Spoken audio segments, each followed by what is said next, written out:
Hey everyone, and welcome to a brand new video. Tonight we have 2 hours of horror stories as per usual. I hope you all enjoy them.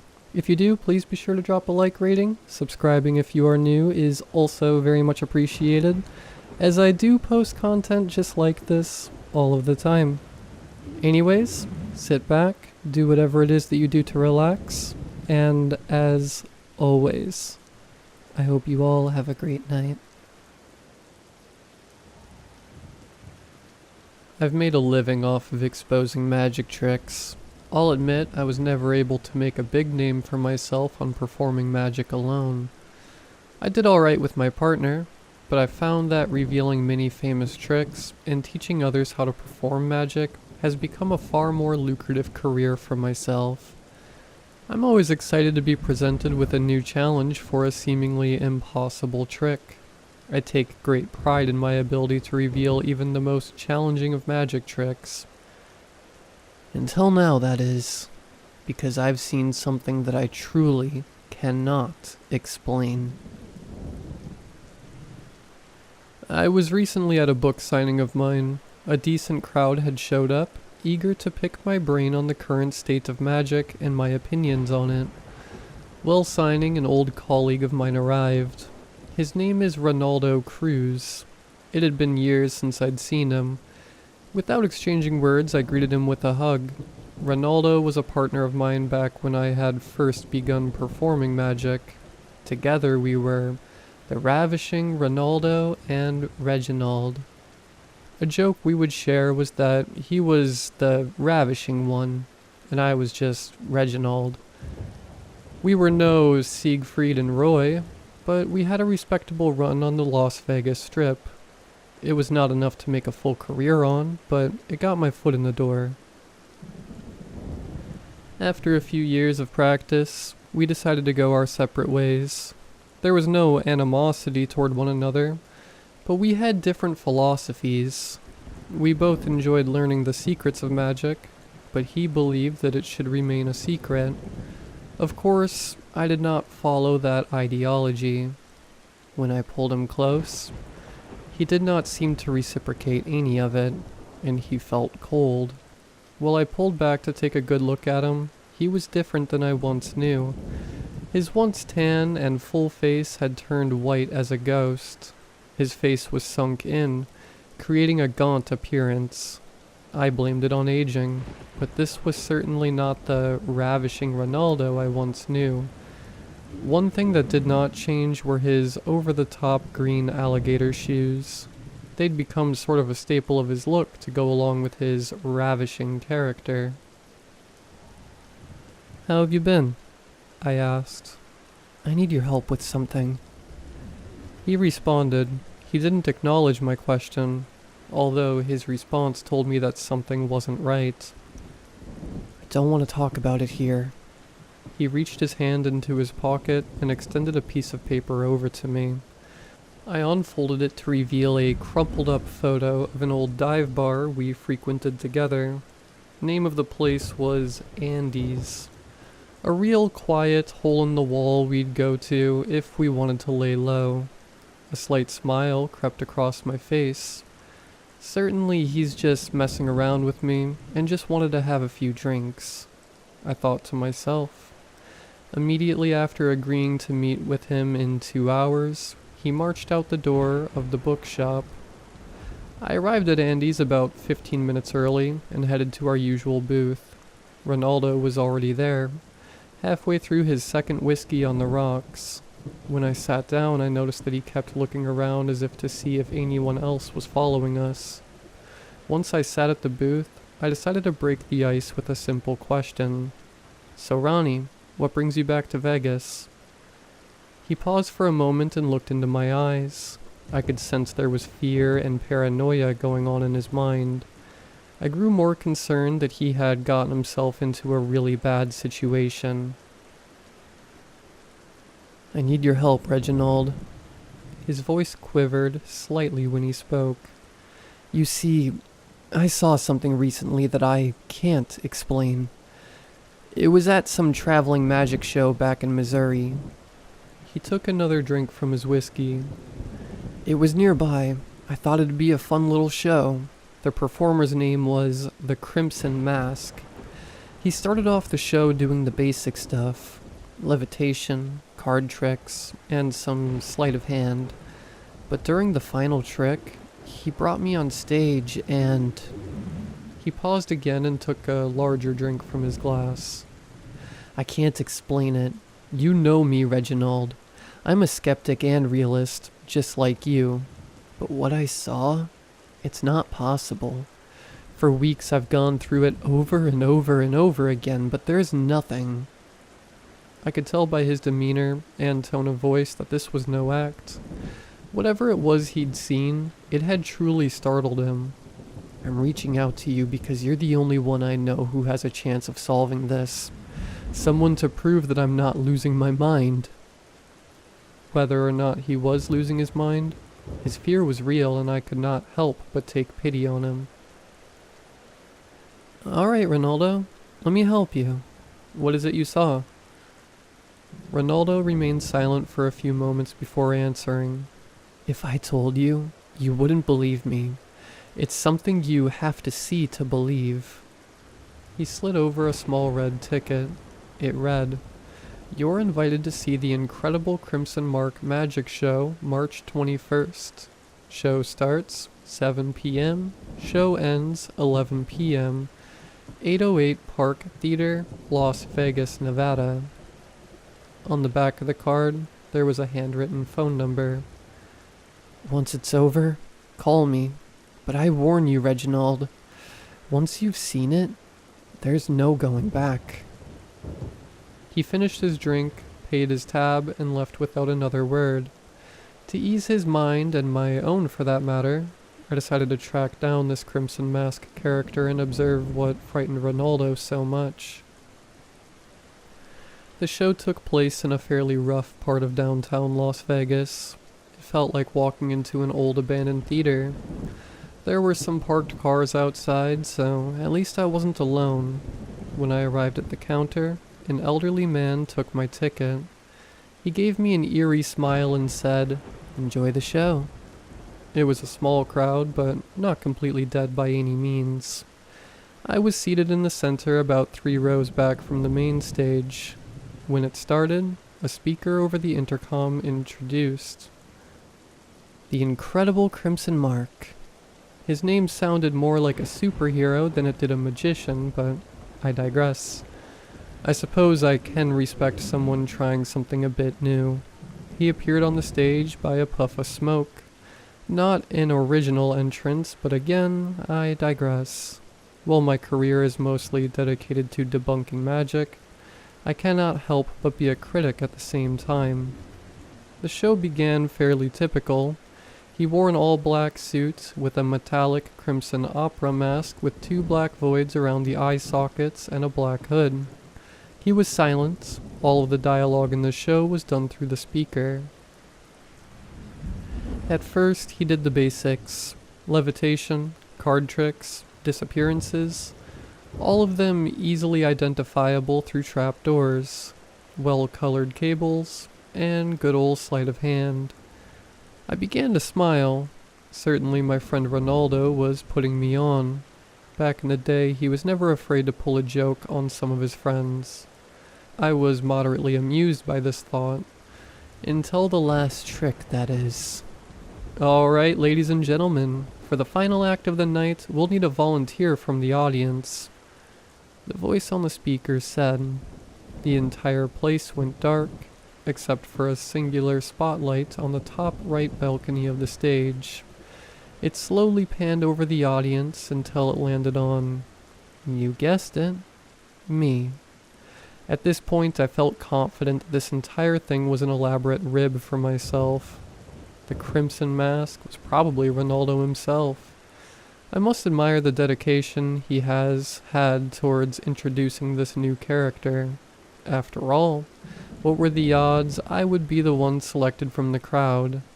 I was welcomed onto the stage and placed about 10 feet away from the Crimson Mask. And now, ladies and gentlemen, for the final act of the night, the incredible Crimson Mask will perform what he calls the double take. As we stood across from one another, he remained still and silent for almost a minute as some creepy piano music played over. Then he brought his hands up to his face and removed his mask to reveal himself. It was me. I rubbed my eyes because I was certain I was hallucinating, but I looked again. It was still me. It was like looking into a mirror. It wasn't a mask. It couldn't have been. It was too perfect. It couldn't have been a long-lost twin either. It was more like a perfect clone of me. My eyes, my nose, even a light scar above my left eyebrow from when I knocked my head on the swing set as a child, down to the last detail. It was perfect. This wasn't right. In that moment I froze. I was completely spellbound. Not since I was a child had I felt something like this before. No, it's not possible. I must be hallucinating or dreaming. This couldn't be real. It's my face. It's my face. It smiled back at me. It seemed amused by my disbelief. The initial shock began to wear off and fear jolted through every vein of my body. It walked closer to me. I think I tried to move away, but I couldn't. It's like my feet had been welded onto the stage floor. It stood across me, inches from my face. It took my hand and placed it on its cheek. My cheek. The flesh was warm and tender. It was real. Whatever I was touching, it was real. I pulled my hand away, and the thing backed up about 5 feet. I turned away toward the audience, hoping that when I looked back, it would have gone away, that this momentary loss of sanity would return itself. But when I looked out into the audience, there was no one. The theater was completely empty. When I looked back, it was still there and it was still wearing my face. All I could say was, "What is this?" Then, just as it arrived, the crimson mask disappeared into a puff of smoke. I looked out into the audience again. There was still no one. All the lights and speakers came back on. Thank you for attending the incredible Crimson Mask. Please begin making your way to the exit doors and have a wonderful evening. I quickly snapped out of this frozen state and ran out of the building. I heard the sound of a malicious cackle over the speaker until I reached the parking lot. All of the cars I'd seen there before were now gone. It was just an empty lot. I bolted back to my apartment to try and make sense of this. I tried calling Ronaldo, but there was no answer. I tried to take a step back from the situation for a moment. There could still be a rational explanation for this. I tried looking up the incredible Crimson Mask, but I found nothing. I tried looking up the building's owners, but I came to find there were none, and that the building itself had been abandoned for nearly 5 years. For weeks, I went through everything I'd ever learned about illusion. I went through books, audio cassettes, VHS tapes, but there was nothing I could find that could rationally explain a perfect doppelganger. As rational possibilities began to fade, I began to look at irrational possibilities. Was I drugged, hypnotized, kidnapped, and brainwashed? Did they finally perfect those Mission Impossible masks? Was it an android? I couldn't come to any logical conclusions. The only one that made sense was that I was going mad. For weeks I couldn't sleep, eat, or even go outside. In the mirror, I noticed my skin was losing color. My body and face were becoming more gaunt, just like Ronaldo. I attempted to reach him several times through the phone, but he never picked up. After a few months, I tried to forget about the entire ordeal and move on with my life, but of course, I couldn't. Strange things began to occur. I constantly felt as though I was being watched. Sometimes, I would see that thing again, usually in a crowd. It would be wearing my face, or that awful mask. I tried to pursue it, but it would disappear before I got too close. Sometimes it'd look like friends or family members of mine, but I could tell it wasn't them, just by looking at its smile. Everything that I once knew about the world had been challenged. My logical reasoning and understanding of the known universe could not help me here. I decided that I needed to find Ronaldo in the hopes that he would have some answers. Through a few associates of mine, I found that he was living in a small town in the Ozarks. I booked a flight there immediately. When I arrived, the exterior of his home was in pretty rough shape. His lawn was completely overrun with weeds. His front porch was covered in them. I knocked on the door. No answer. The door was unlocked. I wouldn't normally do this, but I was desperate and needed to see if he'd come up with any answers. I made my way into his home. Whole place smelled like rancid garbage. It was so horrid that I had to cover my mouth with my sleeve. I called out his name, but I heard no response. I walked into what appeared to be his office. The entire place was a mess of books, newspaper clippings, empty whiskey bottles, and scraps of paper. It was apparent that this incident had caused both of us to go insane in the search for an answer. As I was looking through his scraps, I felt something tap my shoulder. I instinctually turned my entire body to see what had touched me. It was Ronaldo's gator-skinned shoes. I couldn't process it at first. Why are his shoes hanging up like this? Then I looked up to see what they were connected to. It was Ronaldo. He had hung himself in his office with a leather belt. Immediately I called the police and told them what had happened. Most of it anyway. I decided not to share the full experience out of concern they'd throw me into a mental hospital. They told me he'd been deceased for a few weeks. In his home, they found a note. It was addressed to me in an envelope. It read as follows. I'm sorry for bringing you into this, Reginald. I truly believed that you could make sense of this, but I realize now that it's not possible. What I've seen is no trick. I've researched into everything imaginable, but have found nothing. I've seen that thing several times since I attended the show. Sometimes it'll look like me. Sometimes it'll look like a friend. And sometimes it'll just be a stranger. But I know it's there, just by the way it smiles. One time it even looked like my father, who's been dead for 10 years. This is not an illusion. It's real. The thing we've come across is beyond our comprehension. All our lives we've been experts at distorting the perception of reality in order to trick our audience. But this being is capable of actually changing it. I haven't been able to sleep or eat in weeks. Knowing something like that exists out there has forced me to live in a constant state of fear and helplessness. I cannot go on like this anymore. If you can, Reginald, move on from this. Try to forget it all and just move on with your life. But I know you, and I know that won't be possible. I've left you something else in the envelope if you wish to continue down this rabbit hole. There is no trick this time. Goodbye, old friend. God be with you. My heart sank to my stomach as I read through it. I couldn't believe this was real. Yet some part of me remained adamant that there was still a logical explanation for all this. Despite my friend's warning, I knew that I had to find an answer.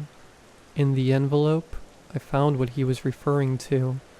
It was a small red piece of paper, a ticket to another nearby show of The Incredible Crimson Mask. It's scheduled tonight at 7 p.m. It's 6 p.m. now.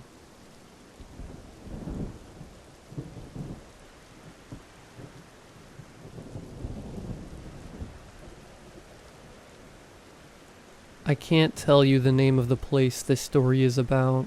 I signed an NDA when I joined this big company I used to work at, which means even after everything that's happened, I can't tell you the name of the company either. just that it manufactured heavy, industrial chemicals. I started working there about 5 years ago as a facilities manager, which basically means a glorified receptionist. I sat at the main desk in the lobby of their corporate headquarters and checked in visitors, delivery people, repairmen, etc., all day long. It was also part of my job to take care of the dozen or so vice presidents who ran the place from the 13th floor, scheduling meetings, setting up lunches, that kind of stuff. These vice presidents, they were very busy. The kind of people who'd keep losing things.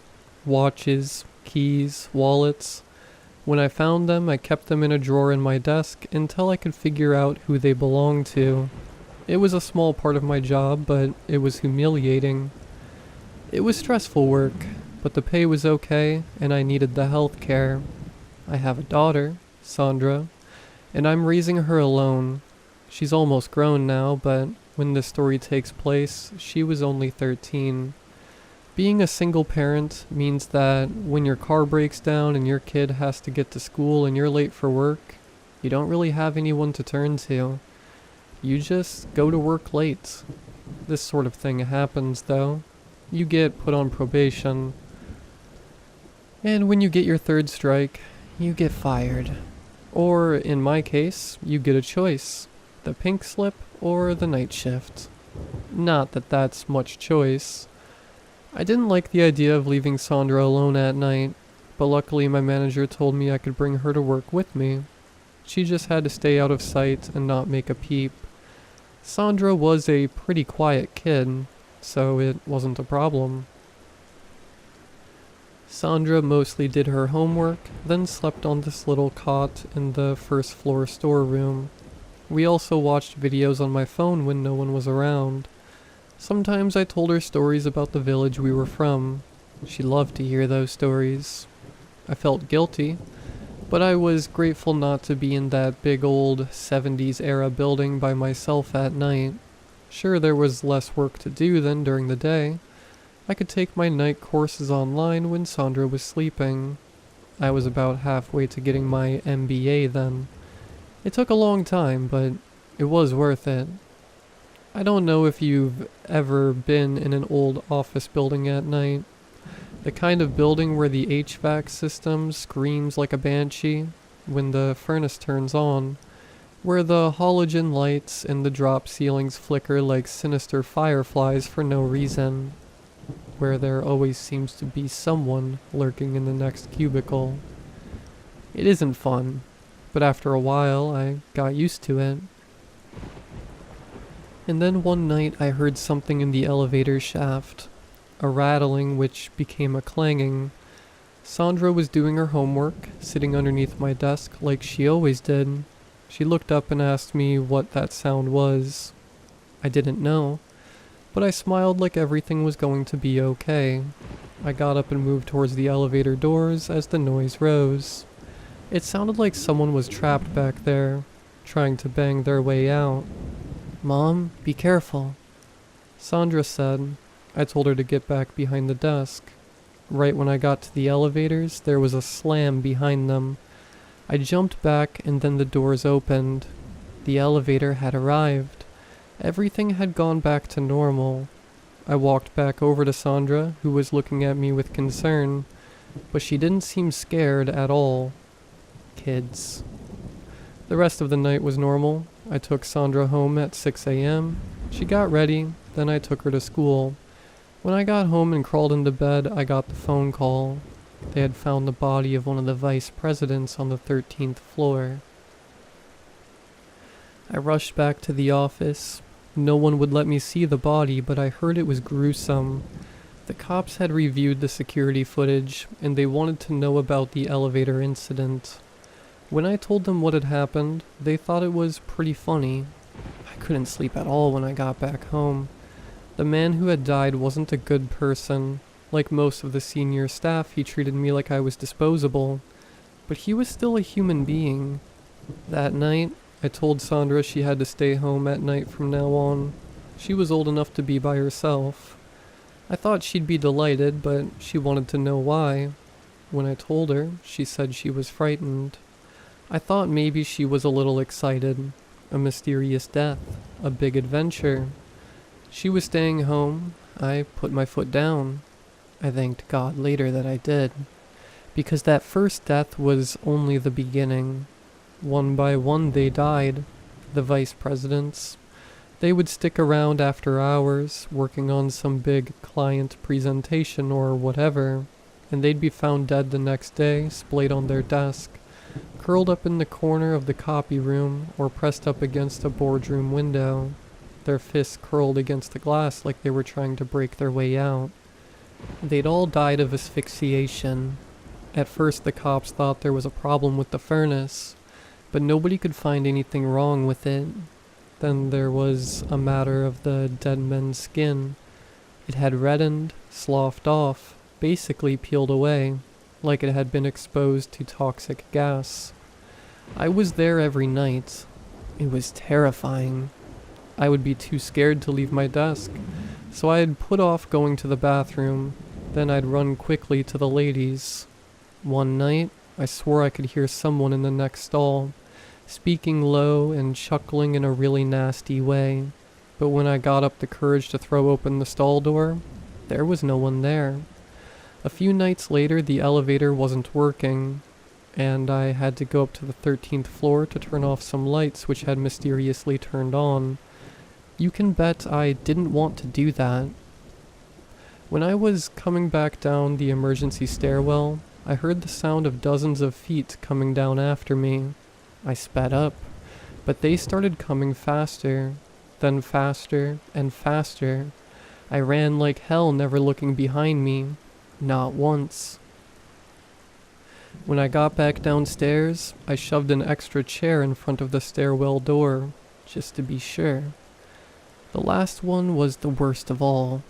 One night I was getting a report for a courier pickup when I saw a figure across the sea of cubicles. It was hunched over in the halogen light. It looked skinless, like it had been flayed, but it seemed to be smiling. Then all the lights went off. I screamed, went still, waited.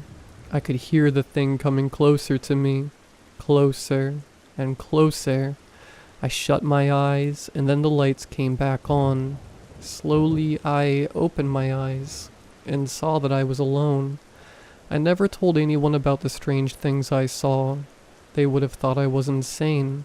I thought about quitting my job, but then Sandra and I would have been destitute. I was behind on the rent as it was. I had to keep going to work.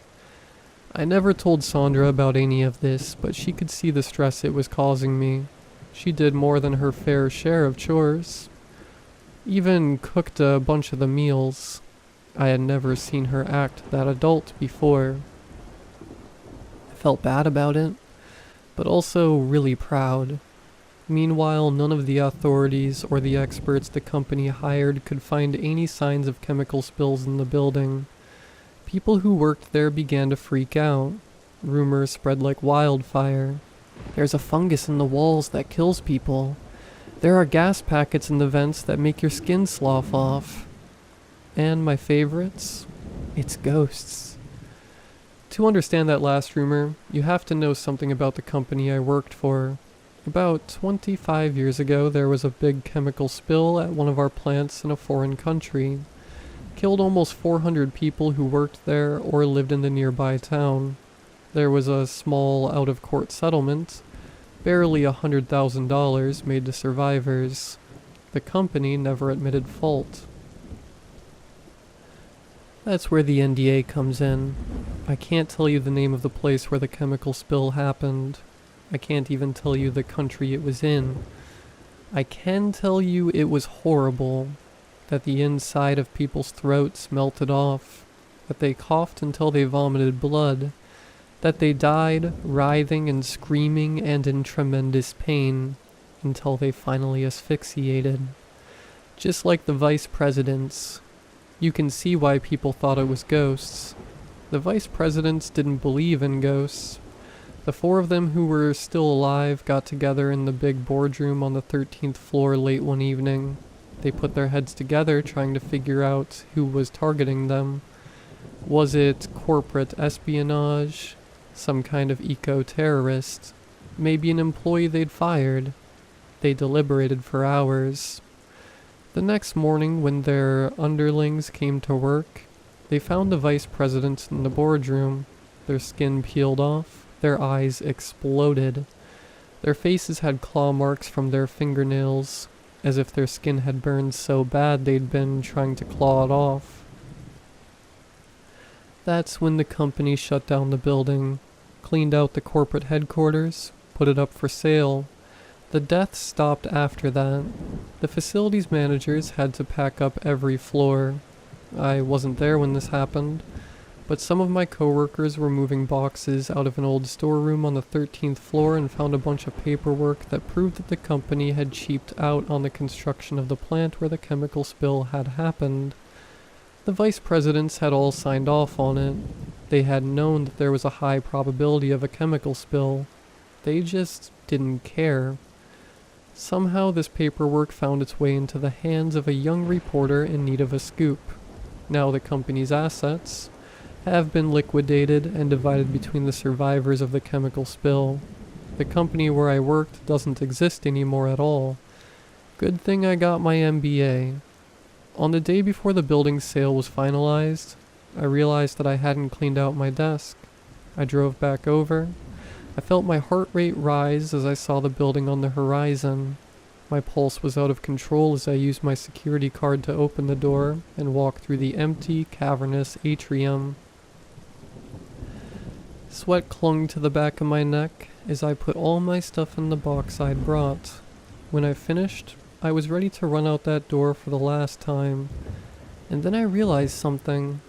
None of the vice president's things had been in the desk drawer. I checked again, but there was no sign of them. I drove home slowly. I already knew the truth of what had happened, but I didn't want to admit it to myself. Sandra was still at school, so I went through her room. I found exactly what I thought I'd find. One other thing I guess I should have mentioned. The place where I'm from has this tradition. A lot of people my age don't believe it, but it's true. I know it's true. If you found something that belongs to someone you hate, you can curse them with a death they caused. It doesn't have to be a special object. Watches, keys, wallets, those all work. All the things the vice presidents lost, and that I found, and kept in my desk drawer. When Sandra came home, I'd made dinner, a traditional meal from the village we were from. She sat down. From the look on her face, I could tell she knew what was coming. Before I even said anything, she gave me a sad little smile and said, "I'm sorry, Mom." I put the food down on the table and sat, let her speak. "I was so angry with you when you took that job," Sandra said. "Working for the company that killed so many of our relatives and neighbors. I knew you didn't have a choice, but I was still angry. Then you brought me to work that first night, and while you were in the bathroom, I went through your desk. I was just looking for a pencil sharpener, but I found their things. Suddenly I remembered what grandmother had taught me. She didn't want you to know. Said you were too modern, too Americanized. But she taught me how to curse them, what I would need, just a few simple herbs, and their things. When I saw what was in that drawer, I knew what I had to do." Sandra turned up her face. I could see that she was crying silently. I wanted nothing more than to wipe away her tears, but I knew she wasn't done with her story. "I called them up, Mom. The ghosts. I didn't know what they were going to do, but I knew it would be horrible. I knew if I prayed hard enough, they wouldn't hurt you. Did they?" She looked at me, her eyes pleading. "No," I said. "They didn't." "But you were really scared." "Yeah, I was really scared." Sandra hugged me hard. "I'm so sorry, Mommy. I wish you didn't have to be so scared. But those men, they deserved it, didn't they?" She looked at me again, waiting to see if her mother would tell her she was a horrible person. They did, I said again, and wiped my daughter's tears away. You might be thinking that I shouldn't allow my daughter to get away with such a thing. Well, those men who were killed, they got away with something far worse for years and years and years. They had plenty of people, lawyers and politicians and PR specialists to protect them. And Sandra has only me. But then, of course, Sandra can take care of herself pretty well. You might be wondering where I'm from, what kind of place has this tradition, and what you can do to ever avoid pissing off someone from there. But unfortunately, you'll never know. I can't tell you the name of the place I'm from.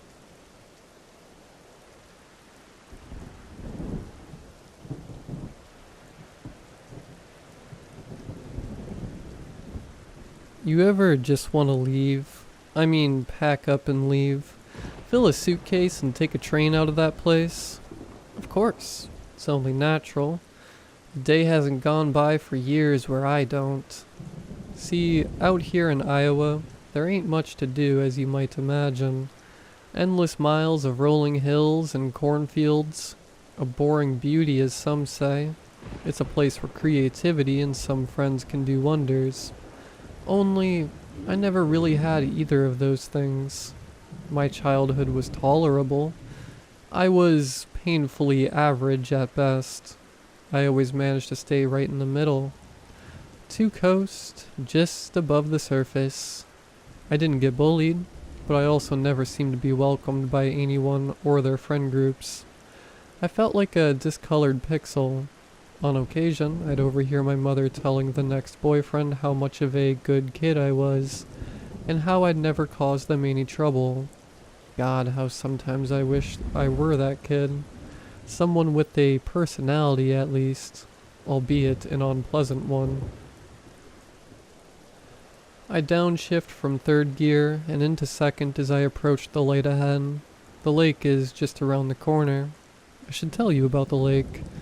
See, after I drive to my community college and sit through a few lectures that I'll never internalize, I usually head down to this park a few miles from our house. There's a small lake there, probably about 70 meters or so across. I'm not sure if it has a name. It's kinda one of those parks you just walk by, as there was nothing else to put there.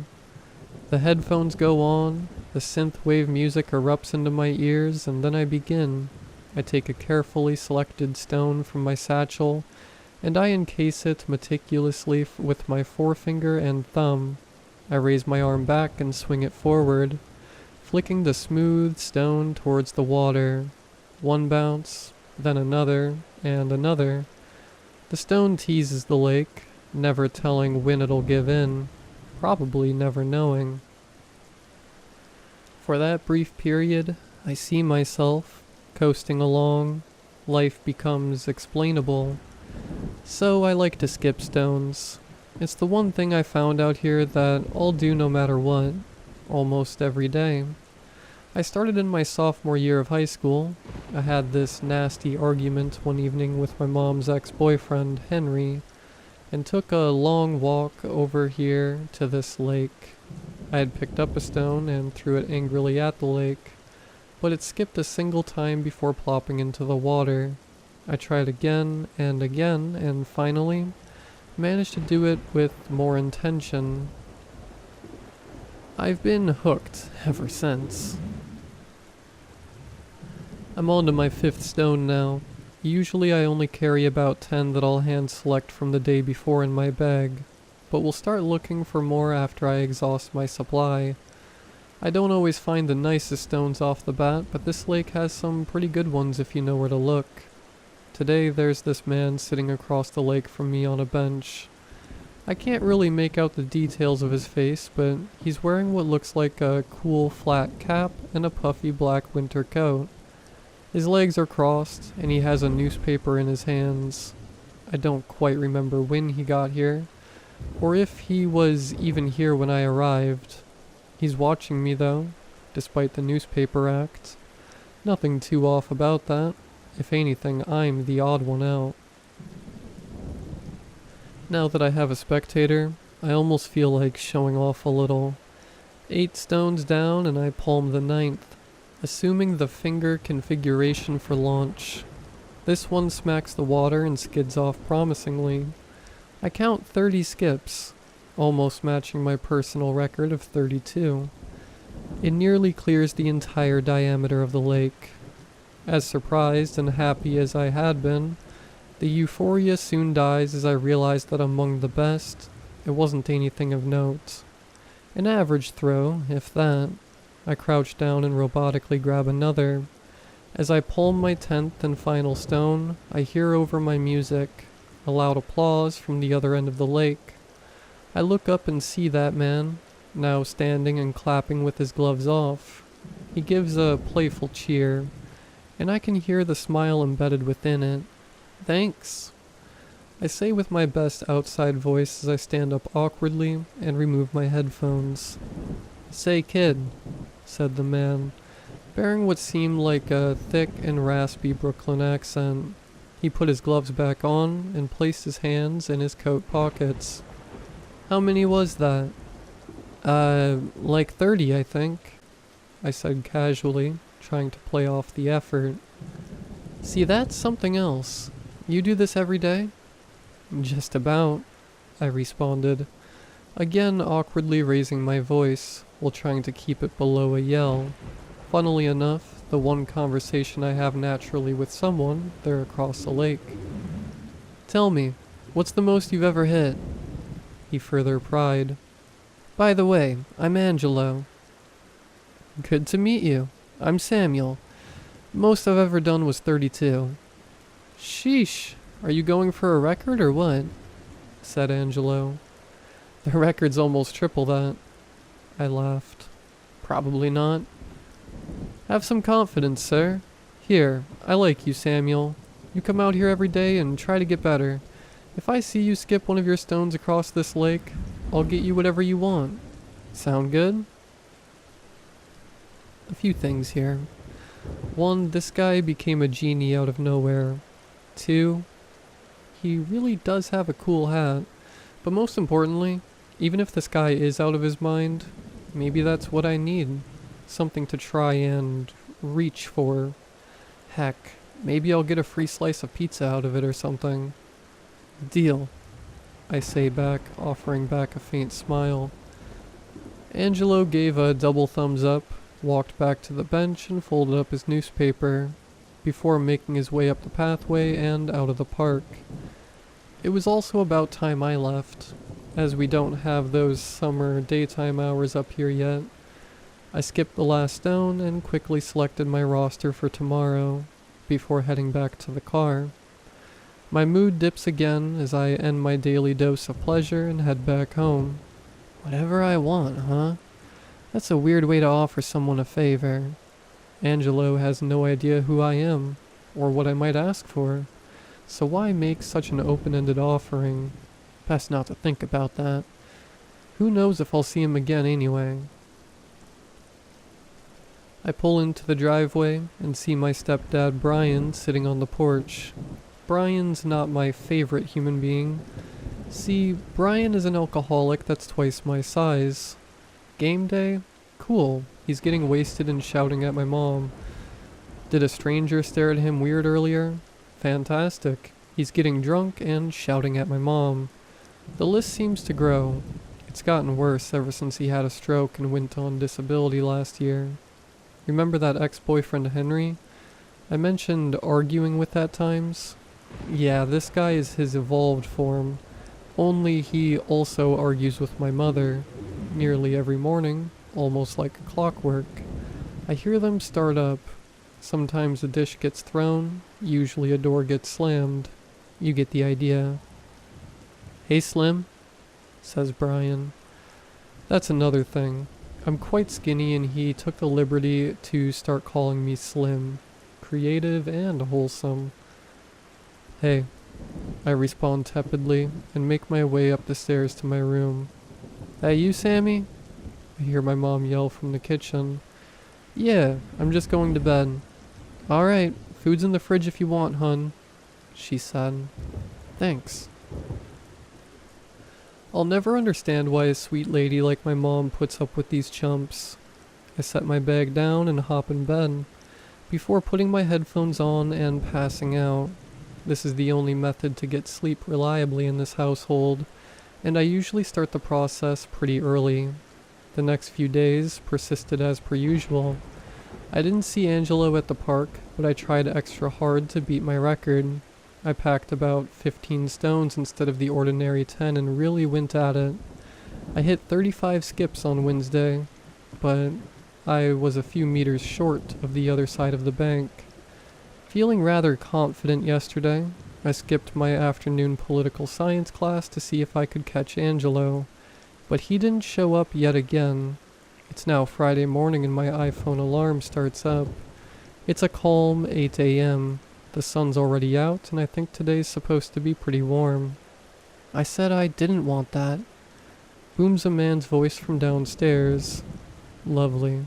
Brian's already losing it. I sit up, but then sink back into the bed and set my alarm for another 15 minutes. Might as well wait this one out before I try getting down there and showering. Then I hear the slam, followed by my mom letting out a cry. I jump up and race downstairs to the kitchen. My mom is on the floor. It looks like Brian pushed her across the room. Her forearm is bleeding. Brian looks at me as though I'm a fly that just pranced into a window he opened for only a few seconds. I can smell the alcohol in the air. I feel the anger in my neck sharpen, and the fear flicker within my legs as I lunge at Brian and swing my right arm towards his temple. He deflects my hand like I'm a toddler and pushes me to the ground. You're both parasites. I pay the bills and I'm on disability. Where's a good meal? Where's the help around here? I'm calling the cops, I threaten, as Brian grabs the keys to his truck and drunkenly exits through the kitchen. Mom, are you okay? What happened? Do you need an ambulance? I say softly as I run over to her. My lower back aches from the shove. I can see the fear and hopelessness as she meets my gaze, soon mutating into a look of disgust I have never witnessed from her. Where were you? She spat.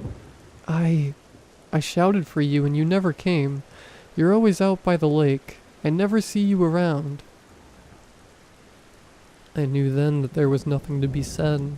I realized that my mother felt no security around me, that she couldn't trust me to be there for her when I was needed, that I was probably too busy wallowing in my own solitude to put in the effort around the house. Perhaps this has happened before, and I never would have known. I stood slowly and ran to my room. I grabbed my bag and fled to my car. There was only one thing I wanted to do. I raced to the lake and paced over to my spot. There he was, sitting on the same bench, wearing the same clothes, probably even reading the same newspaper. I don't say anything to him as I reach into my bag and pull out a stone. This one only goes for a measly 10 skips. Not good. I only feel the frustration rise as I grab another one. This one will go further, surely. I flick it and watch it give in after only 7. Attempt after attempt, I flail my arms at the cursed lake and watch as I fall below expectations. Down to my last stone. I stop caring about the goal. What use is a goal if I'm the one kicking the ball? Hey Samuel, yells Angelo across the lake. A piece of advice from someone who's never skipped a rock in his life. I look over towards him. He's standing up, posturing just like last time. Confident, nonchalant. Angelo, I really don't want to talk right now. Yes, you do. You just don't want to use your mouth. Talk through what you're doing. He responds firmly. I was expecting some cliche speech or lecture, but he's right. This is my outlet, not something I just do as a pastime. I eye the last stone and carefully wrap my forefinger and thumb around it. I caress the smooth sides. It's perfect and flat. As I raise my right hand behind me, I close my eyes and swing it forward. I think of all the stuff that happened this morning, and what my mom would think of me if I just landed that punch on Brian and sent him flying across the house. 1, 5, 17, 30, 40, and... The stone leaps proudly from the bank's edge and lands just next to Angelo's right foot. It's done. The gloves come off again and I hear the applause sound from across the lake. "That's my guy," says Angelo. I feel something leave my body, some blend of fear, inadequacy, and self-contempt. "Want to go grab some pizza or something?" I ask Angelo. "Is that what you want?" Pause for a moment. A pizza would be nice, but the words, "I'll get you whatever you want," reverberate in my head. Obviously, I wouldn't just use a wish on a pizza if I really had one. "You said, whatever I want. You can give that to me?" "Yup," Angelo says matter-of-factly. "Here, just write down what you want and leave it on the rock behind you. I always deliver." Angelo grins. There's no way this guy can give me whatever I want, but this felt like one of those afternoons where the Powerball is just so insanely high that you walk into a gas station and buy a ticket. I felt as though I needed to indulge, however unlikely it'd be to score big. Why not? I reach into my bag and grab my journal and a pen. I think for a moment, and I have it. I slowly write, "To take care of Brian," on the top line of the page, before ripping it out of the journal and leaving it on the rock behind me. I don't have the greatest sense of humor, but I thought it'd be funny for Angelo to pace around the lake after I leave and read that journal note. Maybe it'll spark a conversation next time I see him about who this Brian is, and why I want him gone. For now, though, I feel good. I feel able. "Hey Angelo, it's right over there for you. I've got to head to class. I'm a bit late," I say, waving as I make my way up from my side of the lake. "All right, Samuel. See you at the crossroads," says Angelo with the trademark smile in his voice.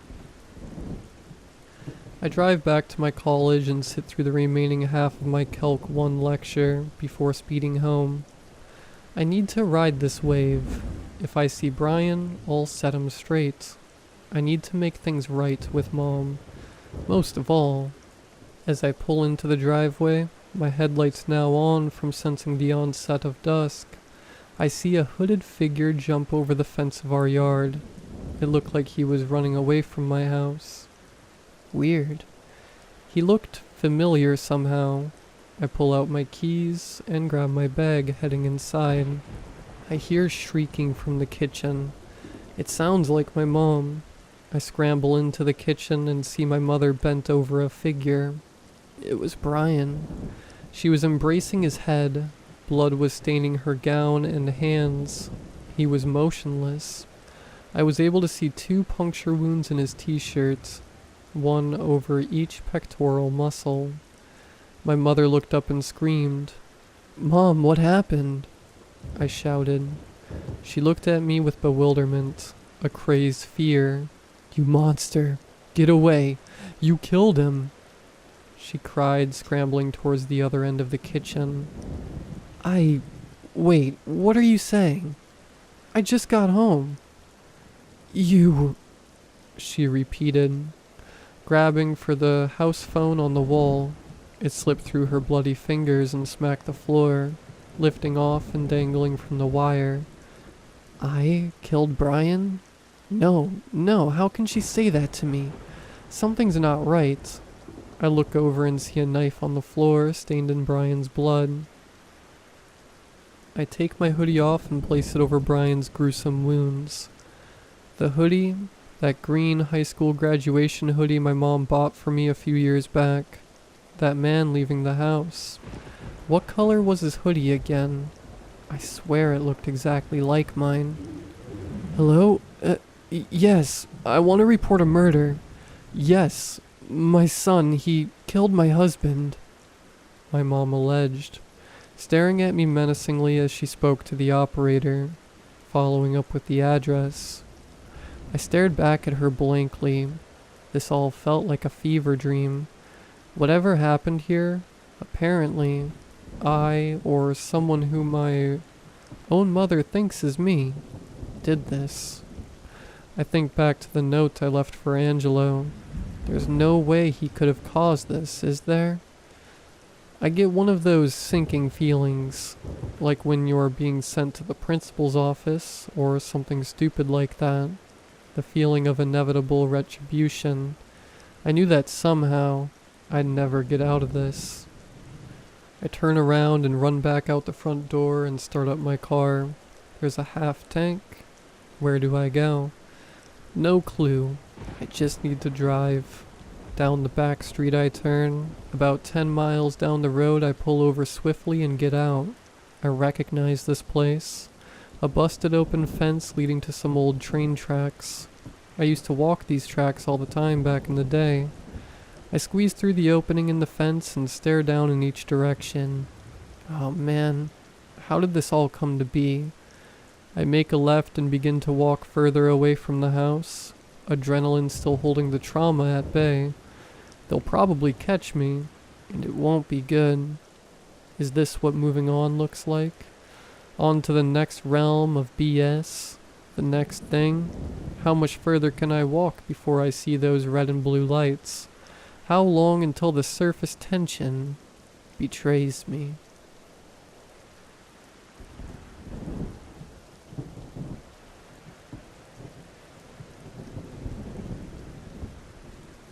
I grew up in a small town, nestled on the banks of the River Rhine in Germany.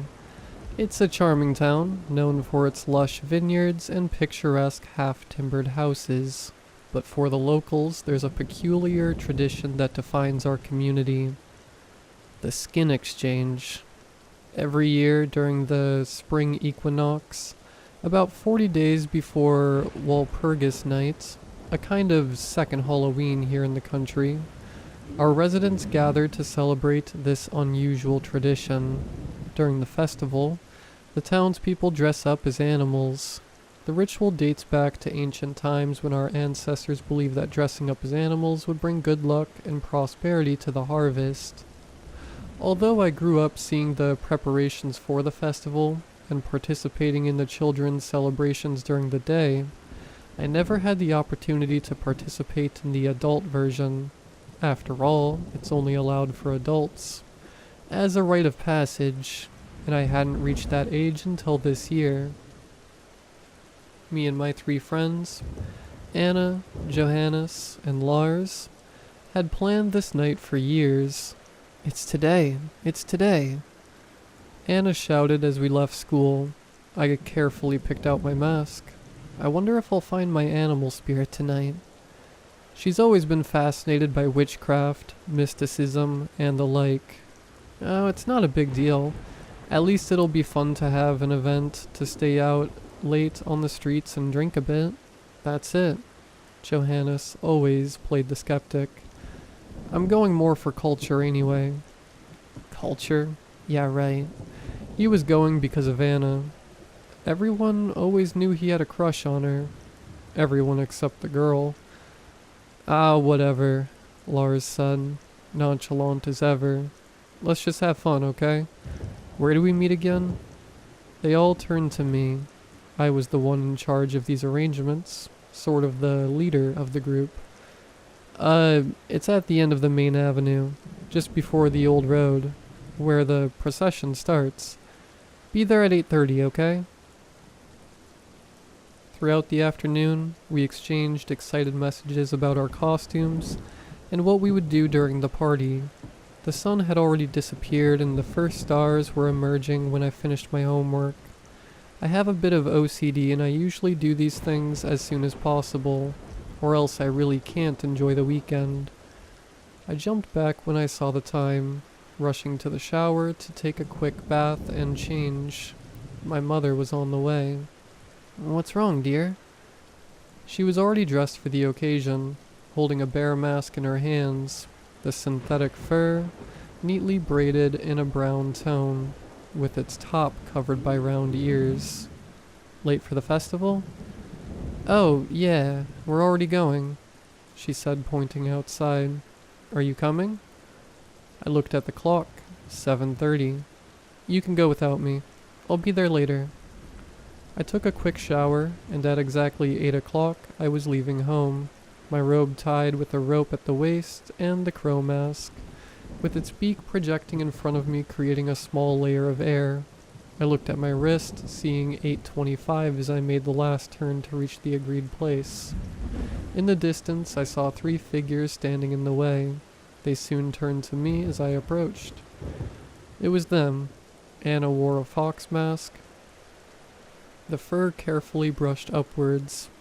Next to her, I couldn't distinguish the others, but I suppose Lars was the one wearing a deer mask, with decorative antlers extending beyond his head, and Johannes wore a wolf mask, with wild, piercing eyes and alert ears. You finally made it, Anna exclaimed, looking radiant in her costume. You're a little late, my dear crow friend, Johannes said, giving me a pat on the shoulder. Just a bit, Lars added with a mischievous laugh. Sorry, I was finishing up some things at home, I said, trying to disguise my haste. Let's go, we don't want to miss the start of the party. Together we joined the crowd gathering in the main square. As we approached, the sound of laughter and music echoed through the narrow streets of the town. The colorful lights illuminated the way as we mingled with the other participants of the skin exchange. As we walked along the rustic road, Anna decided to share a bit more about the history behind the skin exchange. Her voice was filled with enthusiasm, as if she had prepared the speech for years. Did you know that the skin exchange dates back to ancient times, when our ancestors believed that dressing up as animals would bring good luck and prosperity to the harvest? She began, her eyes shining with excitement. They believed that by disguising themselves, they could connect with the spirits of nature and receive their blessings for the coming year. It's amazing to think how these superstitions have endured until today, Johannes commented. Yes, exactly. Anna enthusiastically agreed.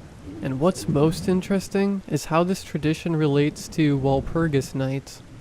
It is said that she rid Germany of witchcraft and pagans, so the festival represents a period of return to paganism, a kind of contrast with the celebration of Walpurgis Night that comes after, recounting the story of depaganization. So, in a way, the skin exchange is a celebration of the duality between the old and the new, between paganism and Christianity, I added, impressed with the symbolism behind it. Exactly, Anna exclaimed, smiling widely. And that's why I've always found this festival so fascinating. It's like we're connected to our ancestral roots, honoring the spirits of nature and celebrating life in a unique and magical way. Wow, why don't they teach this in school? Lars added. As Anna continued, now in a monologue, I could feel the contagious energy of her passion for the festival, and I found myself absorbed. For a moment I forgot the oddities around us and allowed myself to be enveloped by the ancient history she was sharing. After all, there was something deeply captivating about the beliefs and rituals that shaped our small community over time. As we walked towards the meeting point, the air was imbued with the electric energy of the night. The city seemed to come alive with the flickering torchlights, and the sounds of drums echoing through the narrow streets. When we reached the main avenue, we joined the crowd of residents, all dressed in their wild costumes. Anna danced to the music, her fox dress gracefully moving with each step. Lars wasn't far behind, swaying his deer head back and forth in time with the beat. Johannes was more reserved, along with me, but even with a mask on I could tell he was watching the scene with a smile. The music now intensified, louder drum beats echoing through the trees, disturbing the natural stillness of the night. Now everyone was in a clearing, dancing in a circle around the bonfire. It looked like a sabbat. I think that's the word. Suddenly, my phone rang. Who would call at this hour? I thought, still watching them bring more torches to be lit on the bonfire. I looked at the screen. Mom. Well, I hadn't seen her yet. I scanned the area trying to find her, but none of the bears there was a woman. I answered the call. Hi, Mom, I asked, trying to locate her among the crowd. Hi, honey. I'm with your dad here in the square. Are you coming? Her voice sounded excited on the other end of the line. The square? Yeah, I sent you the notice that it would be here. They decided last minute not to do the procession on the dirt road, remember? My memory hit me. We were so excited about the party that we forgot about that. But then... Son? Her voice came through the phone again. Where are you? I'm on my way, I replied to my mom, trying to keep calm as my mind spun in confusion. I hung up the phone and looked around. My eyes frantically scanned the masked crowd. I didn't recognize anyone. No one else from the town. No one but us. A shiver ran down my spine as I held onto the phone tightly. As the lights flickered and trembled, partially illuminating the revelers, realization washed over me. I understood what was happening. I frantically looked for Johannes. He was still leaning against a tree. I approached him cautiously, stopping a bit before him. Johannes? I called. Yes? He replied. I moved closer to him, near his ear, and whispered in a low voice words that still make me shiver to this day. They're not masks. My heart began to hammer in my chest as the words echoed in my mind. Johannes looked at me with a confused expression. He looked around for a while and seemed almost to stagger backwards. They weren't people dressed as animals. They were animals. Or perhaps something that looked very much like them. Johannes looked at me with an expression of disbelief, his eyes sweeping the crowd as if searching for some confirmation that what I had said couldn't be true. But as his eyes settled on the masked dancers around the bonfire, the horror that was in his heart became visible through his eyes. What do you mean by they're not masks? He whispered, his voice trembling with fear. I don't know, I replied, my own voice now filled with uncertainty. But look at them. Those faces, they're really moving. It's their actual faces. Anna approached, her eyes confused as she listened to our conversation. I realized that the atmosphere around us was changing, becoming heavier somehow, and sinister as the unsettling truth seeped into our collective consciousness. Are you guys okay? She asked. I waited until she approached and told her about what we saw, about my mom in the square and everything else. She seemed to stifle a scream with her hand over her mouth. And what are we gonna do now? She asked, her trembling fingers still clutching the fox mask to her face. Let's get out of here quickly, but without drawing attention. Where's Lar? A neigh interrupted my speech. There was a creature, something that I can only approximate to the appearance of a horse, its head raised as it emitted the sharp sound. The music stopped. The silence was apprehensive as it turned towards us. The flames crackled, and their shadows danced. One by one, the other animals began to do the same, their wild expressions now seeming more menacing than festive.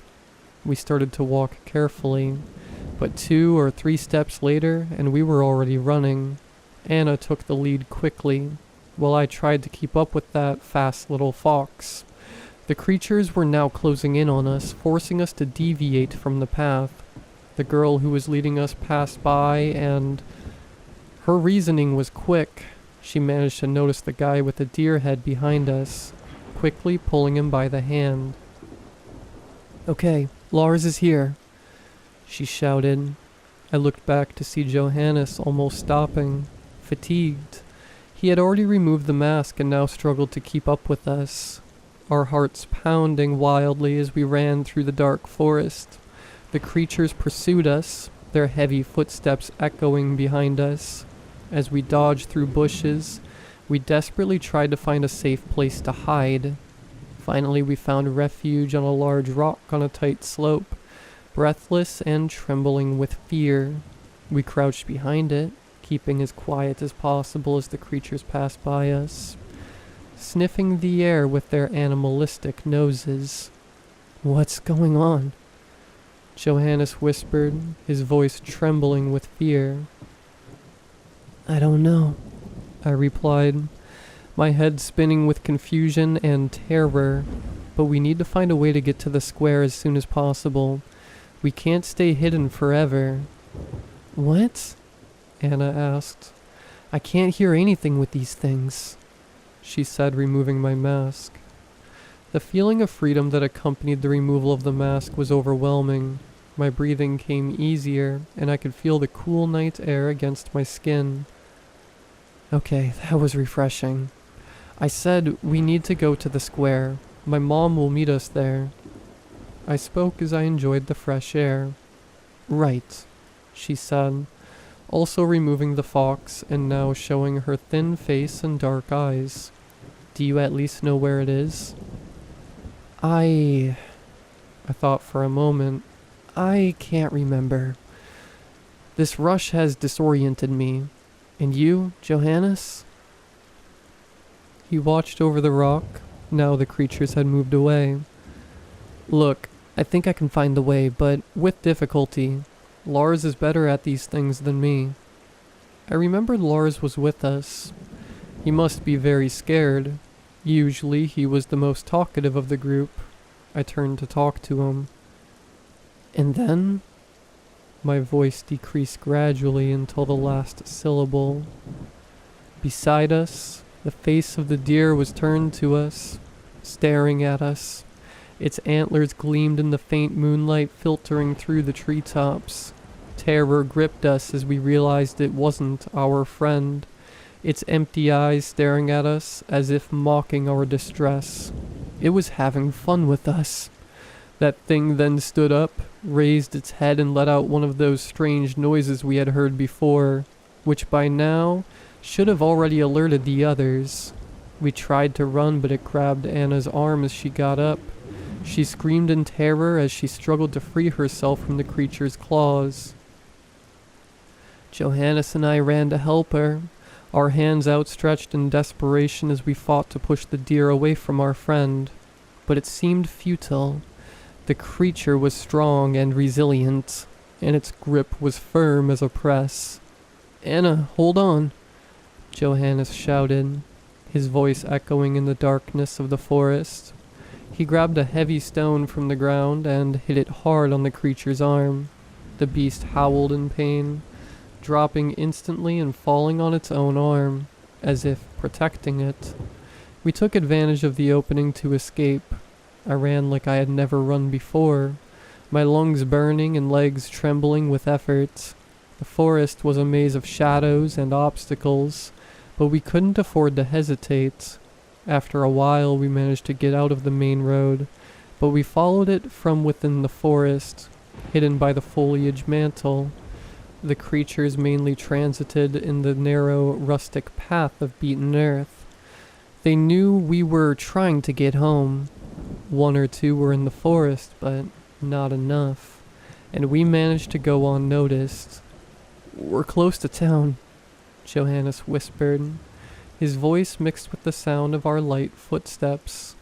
I could see the distant lights of the city beyond the trees, a comforting sight that urged us to continue.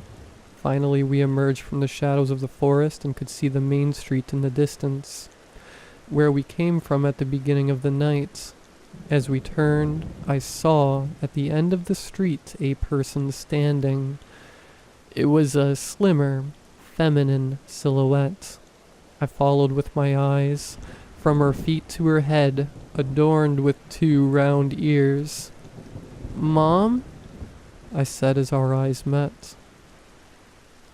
She walked towards us, her arms open for a hug, but as she approached, I noticed there was something wrong with her. Her movements were strange, awkward.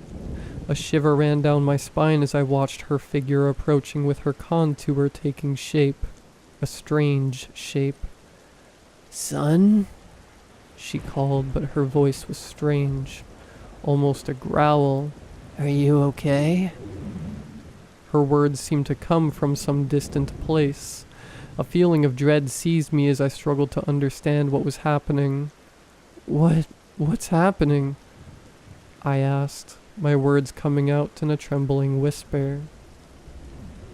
She approached even closer, her hands reaching out towards me, but as she got closer I could see that it wasn't my mother. Her face was distorted, teeth protruding from his mouth and a large snout trembling where his nose should have been, and his hands were sharp claws ready to grab. My mind froze in front of that. I could see now, illuminated by the lamppost, every detail of those things. Their bodies almost broken to stay upright, their fur disheveled, missing in some spots, showing purple and pale skins. Maybe they weren't even animals. My hands trembled, but my legs stayed in place. "Run!" Johannes shouted, his voice full of panic, pulling me by the arm out of that trance. Without hesitation, we ran in the opposite direction, our steps echoing through the deserted streets of the town. I looked back one last time and saw the sinister figure disappearing into the darkness, its fangs shining in the dim light of the moon. Finally, we reached the safety of the main square, where my mother and father awaited us anxiously, already without their masks. We told them what had happened, but they looked at us with disbelief, as if they didn't believe our words. "We should go home," my mother said. "If you want to invite Johannes and Lars to sleep over, no problem, but enough of making up stories." We glanced at each other. Lars, he was in the forest. We created a confusion of sounds as we tried at the same time to tell my mother what had happened to him. It took a few moments for her to understand, her expression turning serious. We ran to the police station where the sheriff listened to our story, taking notes at some points. "Look, kids, we warned everyone about the festival because some wild animals have been seen in the forest recently, especially a large bear. They don't usually track humans, but you never know. We'll let you know if we find your friend."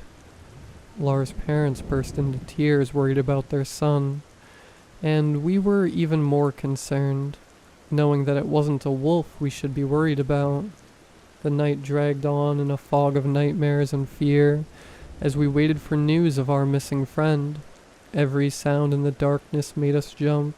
Every shadow made us tremble with dread, but finally, at dawn, we received word that Lars had been found, unharmed but disoriented, wandering through the forest. We rushed to find him, relief flooding our hearts as we saw his familiar face, without the deer mask this time. Lars never spoke about what happened, or at least he was in shock, his gaze fixed, crying and sobbing when he tried to do so. It's been a few years since that happened, and nowadays we no longer live in our village. I moved to the capital. I'm finishing college and sharing an apartment with my girlfriend. I think you know her. Her name is Anna.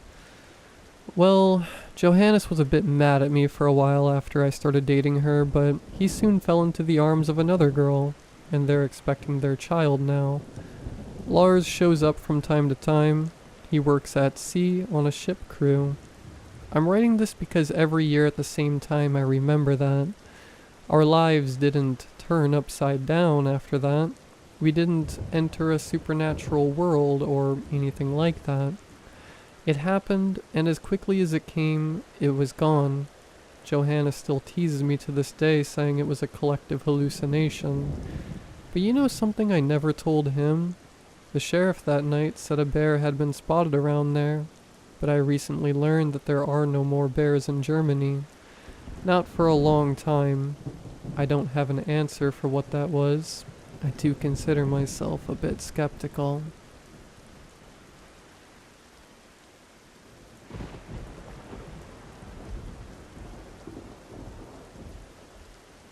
As I sit here looking again at my Google search history from the past few days, from the physical security of a 2-queen hotel room, I realized that this is not something that happens to most people.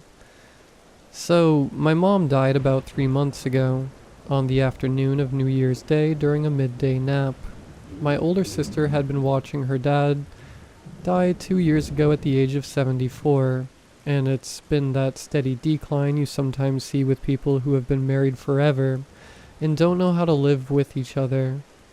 Dad got sick and died in a matter of weeks, and I knew Mom was dying the day I sat in the back seat of my sister's SUV on the way back from his memorial. Not like medically dying. I mean that kind of poetically or metaphorically or metaphysically. She'd been with him when he took his last breath, she said, holding his hand and telling him how much she loved him. I didn't know what it was like to be with someone in their last moments, but I could only imagine the damage it would do to someone's head. My sister upended her life, moving from the suburb on the opposite end of the city to live with my mom and make sure she was taken care of. I would have done it, but Mom never liked me as much as she liked Angela. She never said that, but considering my sister took the honorable route and got a job at an accounting firm while I was chasing open mic nights to practice my stand-up, it was pretty clear. It's whatever. Anyway, Mom died in January, like I said. Angela took care of everything, which was lucky because if it had been my job, I don't know if I would have known what to do. And I might have just asked some research center to come get the body and do tests on it. Mom would have hated that, and she wasn't going to be able to complain. Angela, the good kid, had Mom cremated. About a month after the big memorial service Ange had invited all of Mom's friends and coworkers to, she texted me and asked if I would be interested in moving into Mom and Dad's old house with them. Sure, I said, because they owned the house and it would save some money, and the stress of having 3 roommates, all human, not counting the 4 odd mice that I'm pretty sure slept in bed with me, in a 2-bedroom apartment was wearing on me. Ange and I hadn't spoken too much in the last few years, since she was busy with her life and I was busy with mine. I tried to help where I could, but Angela had gotten so used to taking care of everything that she usually shooed me when I tried to help clean or cook. So I took some time to learn how to fix some things around the house with the plumbing or drywall or whatever, so I could at least feel slightly contributory during the day before I would go into the city in the evenings to find somewhere to tell my stupid jokes. I took on projects here and there around the house, finding that maybe DIY was my calling, and I was taking the mirror down in Mom and Dad's bedroom, where we'd never really been allowed to go to when I first discovered it. In that bathroom, I pulled the mirror from the wall, finding it was barely hanging on by a single rusty nail anyway, and behind it there was a small square of drywall missing. Maybe 3 inches by 3 inches. That in itself wasn't strange, but the smell coming from it was definitely something to not laugh about. It smelled like someone was roasting pennies over a campfire. I gagged and left the room, texting Ange right away to tell her I thought something might be rotting in the wall between our parents' bathroom and the laundry room next to it. Gross? She'd answered. And I braved the ick long enough to cover the hole with masking tape after the nail I tried to rehang the mirror on broke right off. I went to the furthest reaches of the house to hide from the smell, and I thought it was just sticking inside my nose or head or something before Ange got home, and was covering the bottom half of her face in disgust before she'd even come in the door. "Nina, did you look in the hole to see what was in there?" Angela demanded as soon as she got home. "The whole house smells like used tampons and burning hair." A better description than the one I've given you, but maybe you get the idea now. We made a game plan, covering our faces with dish towels to stymie the smell, and taking breaks to go stand out on the sidewalk when the smell got too strong. I investigated the laundry room, finding where the other side of the wall was, and I had to move a tall metal shelf where Mom had organized all their towels and cleaning supplies in neat rows to find the wall behind it. There was a faint outline of what must have been a door at one point. It had long since been painted over, leaving only an indented seam where the door had once been. There was no handle, obviously, and if I had to guess, the hinges were on the other side. We'd grown up in this house. How was there a room we didn't know about? After showing Angela what I saw, she said she wanted to barf, and we drove to the Holiday Inn Express to get a cheap room for the night, since she'd made the good point that we would never be able to sleep with that smell throughout the house. I searched a few things on Google. Entire house smells like blood and burning. A gross search that yielded a few pictures of animals that had violently died in some people's vents. It was a possibility, but given the smell started the moment that hole came uncovered, I put those thoughts on the back burner. There was something in the hole. House records by address.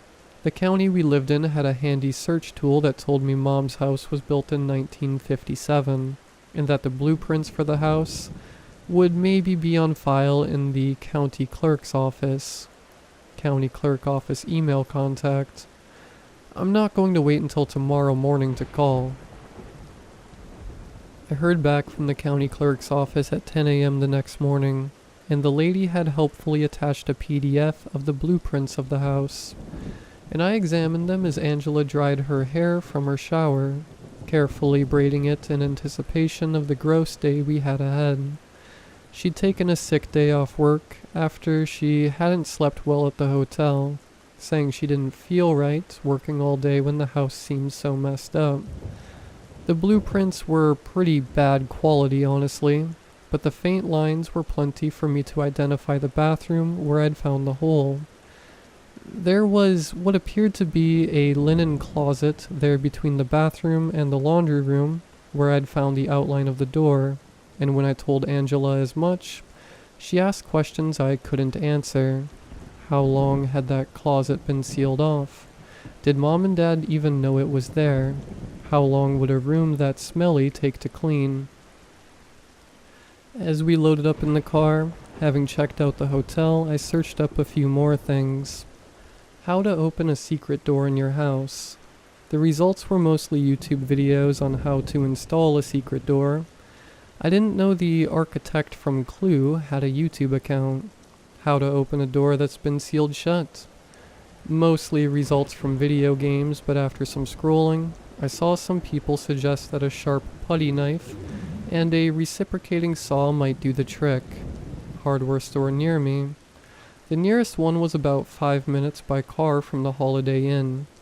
Angela let me go into the store by myself, and I walked out $110 poorer with an electric saw and a sharp knife. We got to the house and I went straight for the laundry room, instructing Angela to go to Mom's bathroom and look through the hole and tell me if she saw light when I stabbed the seam between the door and the wall. She looked uneasy going into the bathroom, but I hadn't expected her to scream. "Nina, get out of there!" She shrieked from the front door, and I didn't question my older sister's instructions, booking it out right after her. What happened?" I asked, closing the front door behind me. I could hear my heart in my ears, but Angela was turning an interesting shade of green. "The tape was gone," she said quietly, turning around to empty our McDonald's breakfast in the garden, and then some. I wanted to puke too, but one of us had to keep it together. The masking tape being gone on its own was annoying, but not vomit-worthy. And I almost said as much, but she kept talking. The tape over the hole was gone, and I hadn't gotten the light on yet. But I saw an eye looking at me, Nina. There's a very particular fear in seeing someone very brave and collected completely losing it. And more than what she'd said, I was terrified because Angela clearly didn't want anything to do with any of this. You're sure? Angela walked out to the sidewalk, sitting on the curb and putting her head in her hands. There was an eye. It was looking at me. The second I screamed, it closed and moved away. I don't know. I feel like this makes me a bad sister, but I patted her on the back and said, I'm going to go to look again. It was probably a trick of the light, and since you were scared, your brain probably saw something that wasn't there. I'm so dumb. I've seen movies. Angela told me not to go, but when I insisted we couldn't walk away forever, she slowly nodded and said she would wait at the door while I went back in. The smell was stronger than ever now, and as I went into the bathroom, the sickly trepidation that made me want to vomit then and there was almost enough to turn me around. The door to the bathroom was still open, and I guessed that Angela hadn't taken much care to mitigate the smell by keeping the door closed like I had. I reached into the bathroom before I went in, turning on the light to keep any tricks of the light and imaginary eyeballs at bay. The masking tape was on the floor of the bathroom, like it had been torn off in one chunk, and the hole remained dark. No eyes looked back at me, and when I shined my phone light into it, I didn't see much since the hole was so small. It was just me and the burning blood smell. There's nothing here, I reassured Angela as I left the bathroom. The tape probably just didn't hold up. I'm going to go back into the laundry room and try to get the door open again.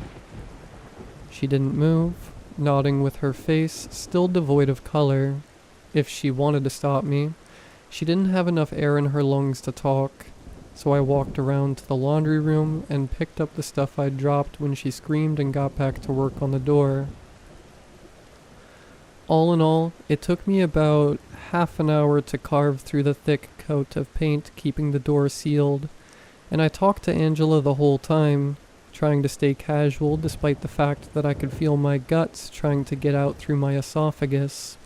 Whatever dead animal had gotten into that closet, the smell was going to hit me like a Mack truck, and I knew I had to be ready. The paint around the door came free, and to my disappointment and relief, it didn't just swing open and reveal its sordid secrets. I messed with the spot where a knob would have been for a bit, poking and prodding it with the putty knife. I hadn't been speaking to Angela for a moment so I could concentrate, and I managed to make enough of a gap in the door mechanism that I could get in there with my fingers and pull on the mechanism. I was so caught up in my celebration that I had figured out how the door could open, that when it came loose and opened a crack, I hadn't thought to hesitate and brace myself. The smell hit me like a tidal wave, and when I saw the mess inside, I took a step back, choking and gagging. The bottom of the closet was littered with a substance I can only describe as similar to wet jerky, red and wrinkled and shiny. Curled in a corner in the back, retreating from the light of the laundry room, was a filthy and malnourished body, with wide bloodshot eyes trained on me. The skin around its mouth had been eaten away, forming a feral grin. "Angela?" I screamed, and as she came running, I stopped her so she wouldn't see what was inside. "Call 911?" I ordered, blocking the doorway. She turned away, and I heard her speaking to an operator by the time she got to the front door. I took out my phone, trying not to retch, as my shaking hands tried to tap out one more Google search. How long can a man in his 70s be kept alive in a closet?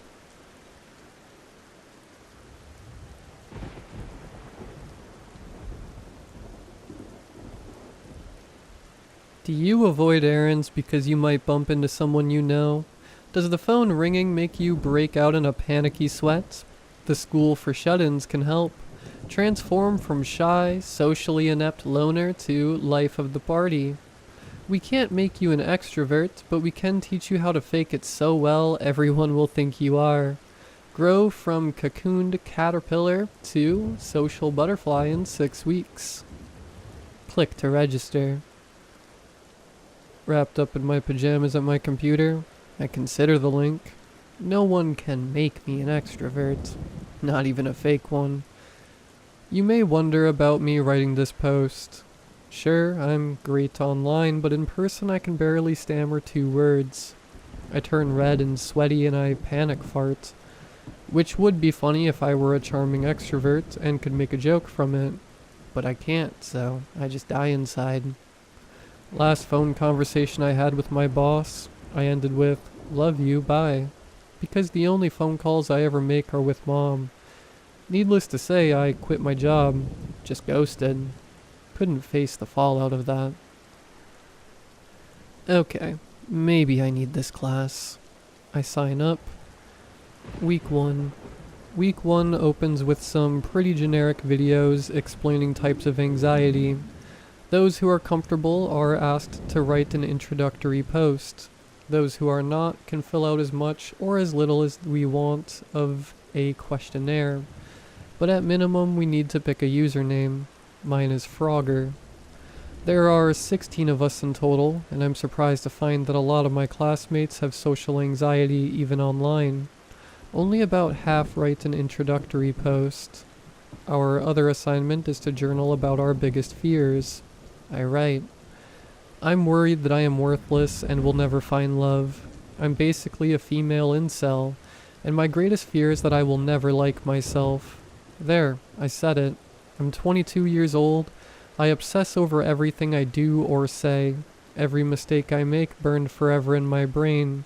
If this class can teach me to go out in the world, maybe people will like me. And if that happens, maybe I can learn to like myself even just a little bit. Week 2. We have our first Zoom meeting at the end of week 2.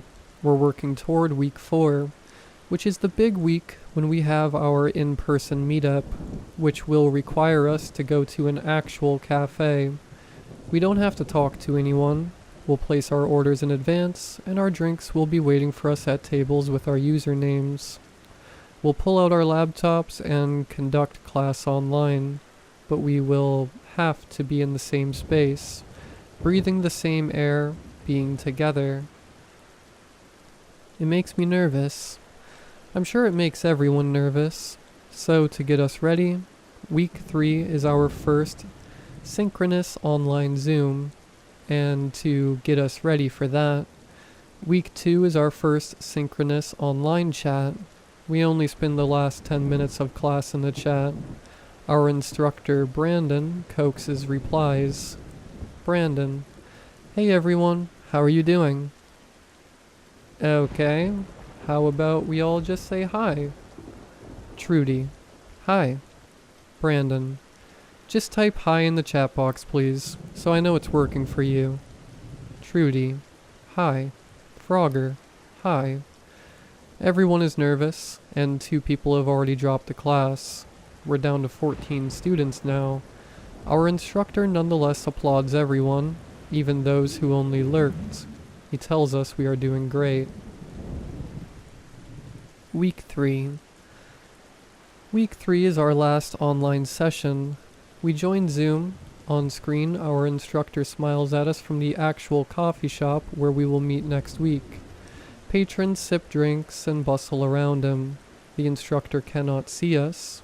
Our cameras are off.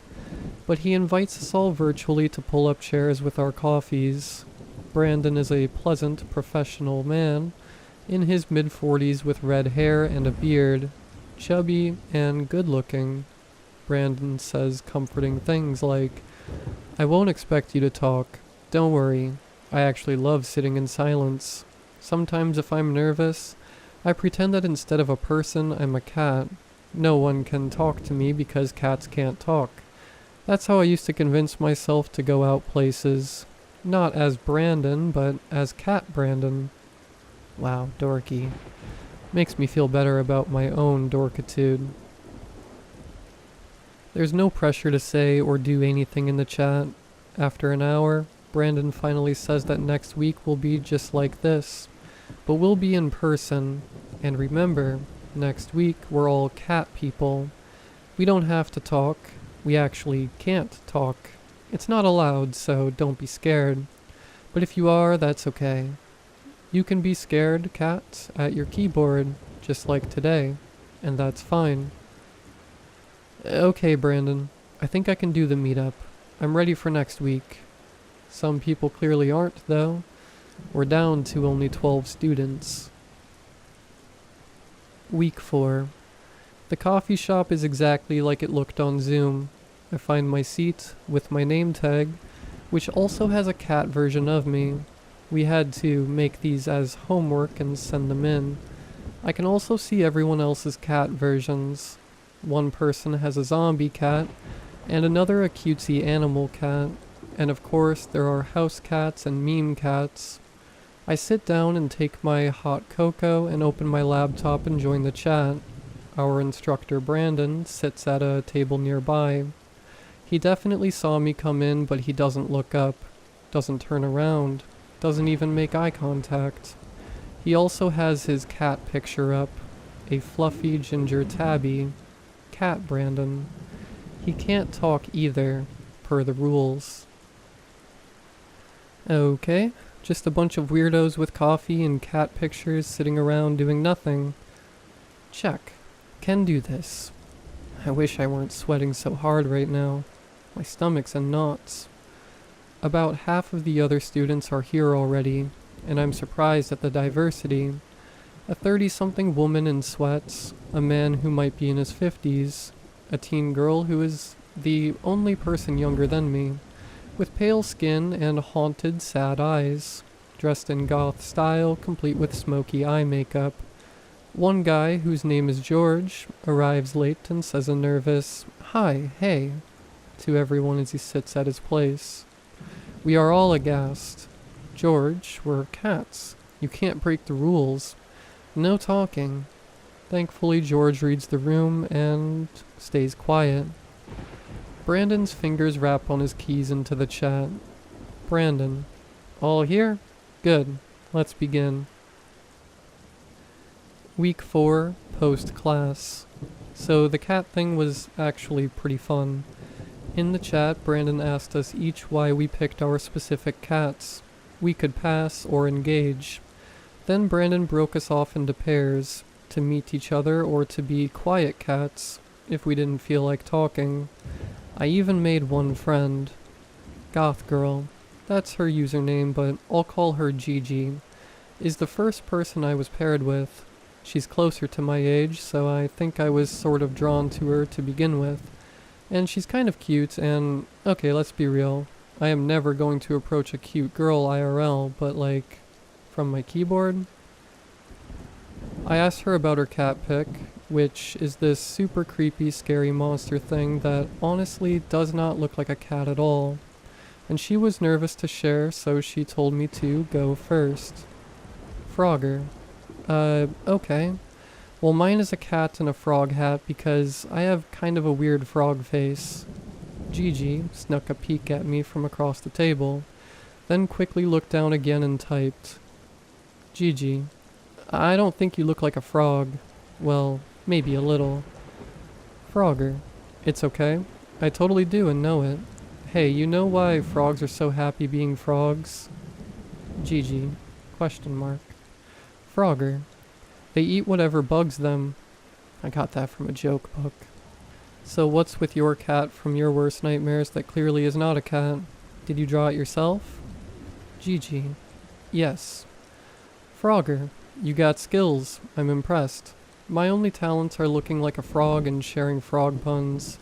And shoot, I just realized what I should have made my username. Gigi. Question mark. Frogger. Hermit the Frog. Brandon. Okay, everyone. Time to switch partners. Finish up your conversations. Frogger. Oh, dang. Well, it was nice chatting with you, Gigi. Can I call you Gigi? I really enjoyed seeing your art, too. Gigi. Me too. Take care, Frogface. Okay, so it's not an actual conversation, but we were technically IRL, which means I interacted IRL with a girl who's not my mom or me looking back from a mirror. A cute girl. Go me. Once I got out the door, though, the anxiety hit me in a wave. The worst anxiety I've felt in forever, really. It literally felt like eyes watching me, following me. My nerves didn't stop until I got home, and even then, after I wrapped up tight in my blankets like a caterpillar into its cocoon, it took a long time for that unsettling feeling to fade. Week 5. Today is our conversation class, and I'm so terrified at the thought of speaking to Gigi aloud instead of through the keyboard that just the thought drenches me in sweat. Upper lip sweat, armpit sweat, underboob sweat. I can never meet her. Unless it's in the rain so she can't tell how sweaty I am. But why would we meet in the rain? I'm doomed. Maybe I'll make a joke about my exceptional sweat glands and how frogs are moist. No, don't use the word moist. Do I want to chase her away forever? Why am I so bad at life? I pull everything out of my closet looking for the right outfit, something that will magically make me cute. I settle on a green hoodie with frog eyes on top of the hood, and the front of the hood zips closed over my face like a frog mouth, which will allow me to hide when I inevitably embarrass myself in front of the whole world. Perfect. It's as I'm on my way to class the anxiety kicks in so hard that once again, I feel eyes on me staring, but whenever I whirl around, there's no one. It's just nerves. At the coffee shop, I find a new double-sided name tag. One side reads, Frogger. The other shows my cat picture. Brandon tells us cat side up means quiet. Name side up means talking. He encourages us to start with our names and only turn into cats if we need a break. About half the class start as cats anyway. We are down to only 8 students. Moist.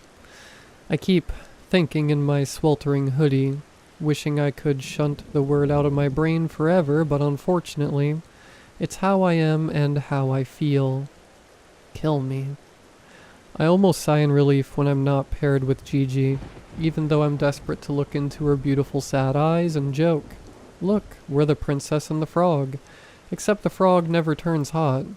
Instead, I'm paired up with some guy whose name tag reads Dark Lord. He's tall and hunched and has this, dark stare. Seems to be going for Kylo Ren vibes, but a lot nerdier and way less jacked. His cat picture is a low-res black cat with laser eyes.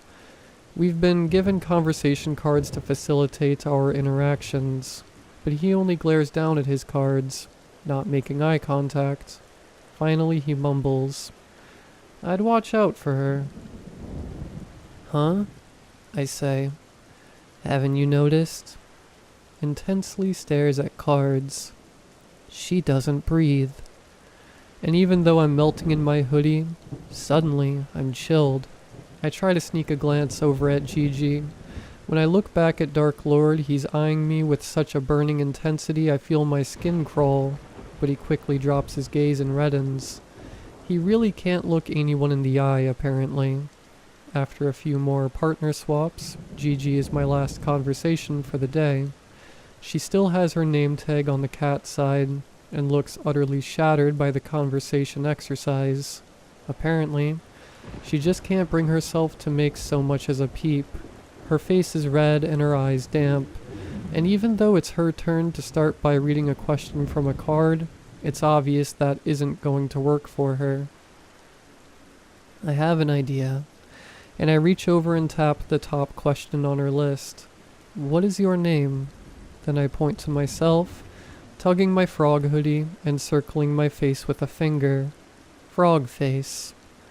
She peers at me from beneath lowered lashes. I show her the first question card on my list. Where are you from? She shakes her head. I try another one, sifting through the conversation questions, and hold one up for her. What's something you really like? She looks at me and then points to me. You like me? I blurt. Her eyes widen and I suddenly realize what she means. Oh geez. You're asking me to answer the question about what I like, not telling me that you like, I zip up my hoodie so that she's just looking at a green fabric frog face now. My cheeks are on fire. It is really unbearably hot in this room. I think I might die right here. But then I hear a sound that breaks through the fire and makes my heart lift. A very soft tinkle of laughter. Gigi is laughing. I mean, I'm still going to go and die of shame when I get home, but at least I'll die knowing I made her giggle. And then I feel a soft tug on my hoodie. The zipper opens and a wave of cool air rushes in as her small fingers open up the front. Brandon is calling us back to order and saying class is going to wrap up and we'll meet next week. As I'm packing up my bag, I glance back to Gigi and she's watching me. She points at her question card, the one I pulled out about something you really like, and then points back to me, and then she turns and quickly darts out. My heart, it's bursting. Week 5, post-class. I'm just about to set off for home when a bell jingles behind me and the coffee shop door opens and the barista yells, "Hey!" I'm already in my introvert bubble. Let's be real, I'm always in my bubble. And having it popped by this apron barista, whose face is making loud words at me, shatters me into a panic. Oh no, I think. My palms sweat and my throat closes up. Unfortunately, I already made eye contact, so I'm trapped. Suddenly I notice the tablet he's waving, and the stickers on it. It belongs to Gigi. Finally, the sounds tumbling out of his lips register. One of your classmates forgot her tablet. Not knowing what else to do, I hold out my hand. My internal monologue flares up. What if he thinks you're trying to steal it?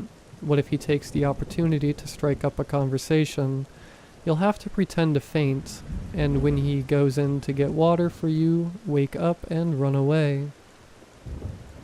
But the employee smiles and says, "Thanks," and hands me the tablet and heads back inside, and I breathe a sigh of deepest relief.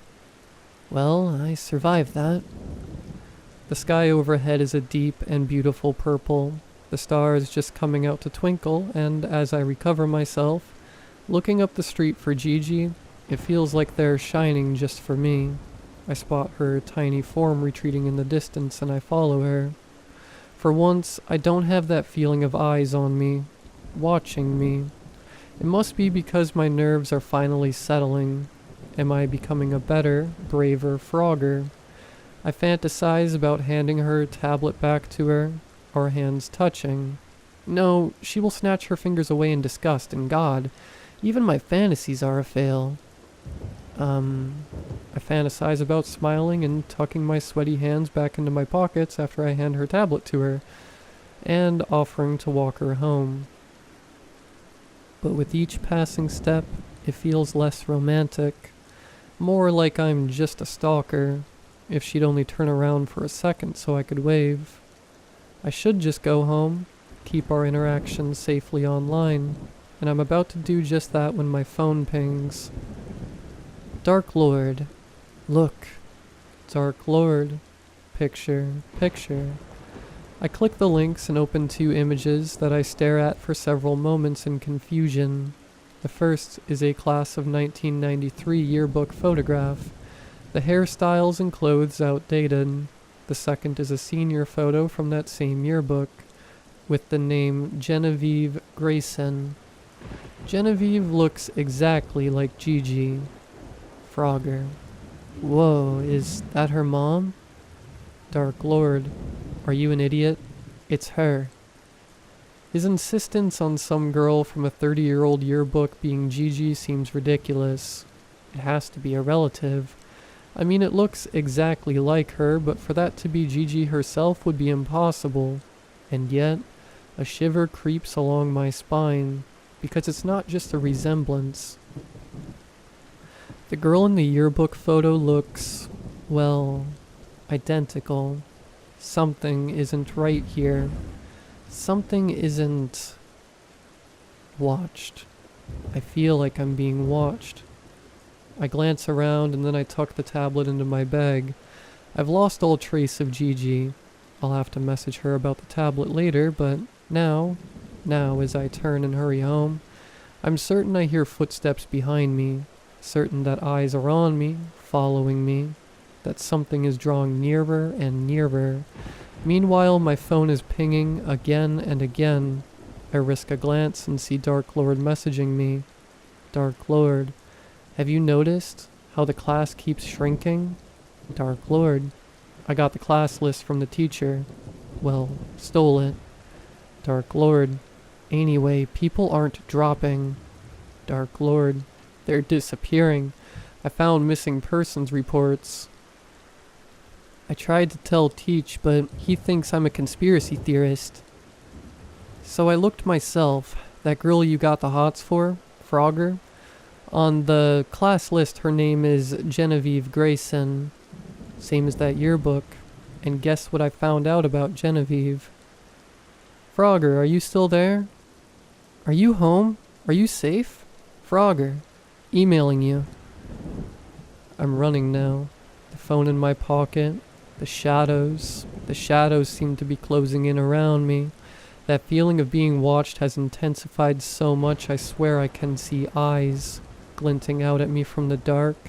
The chill has penetrated to my bones, and as I run, the thud of my footsteps. Either there's an echo or thud-thup, thud-thup.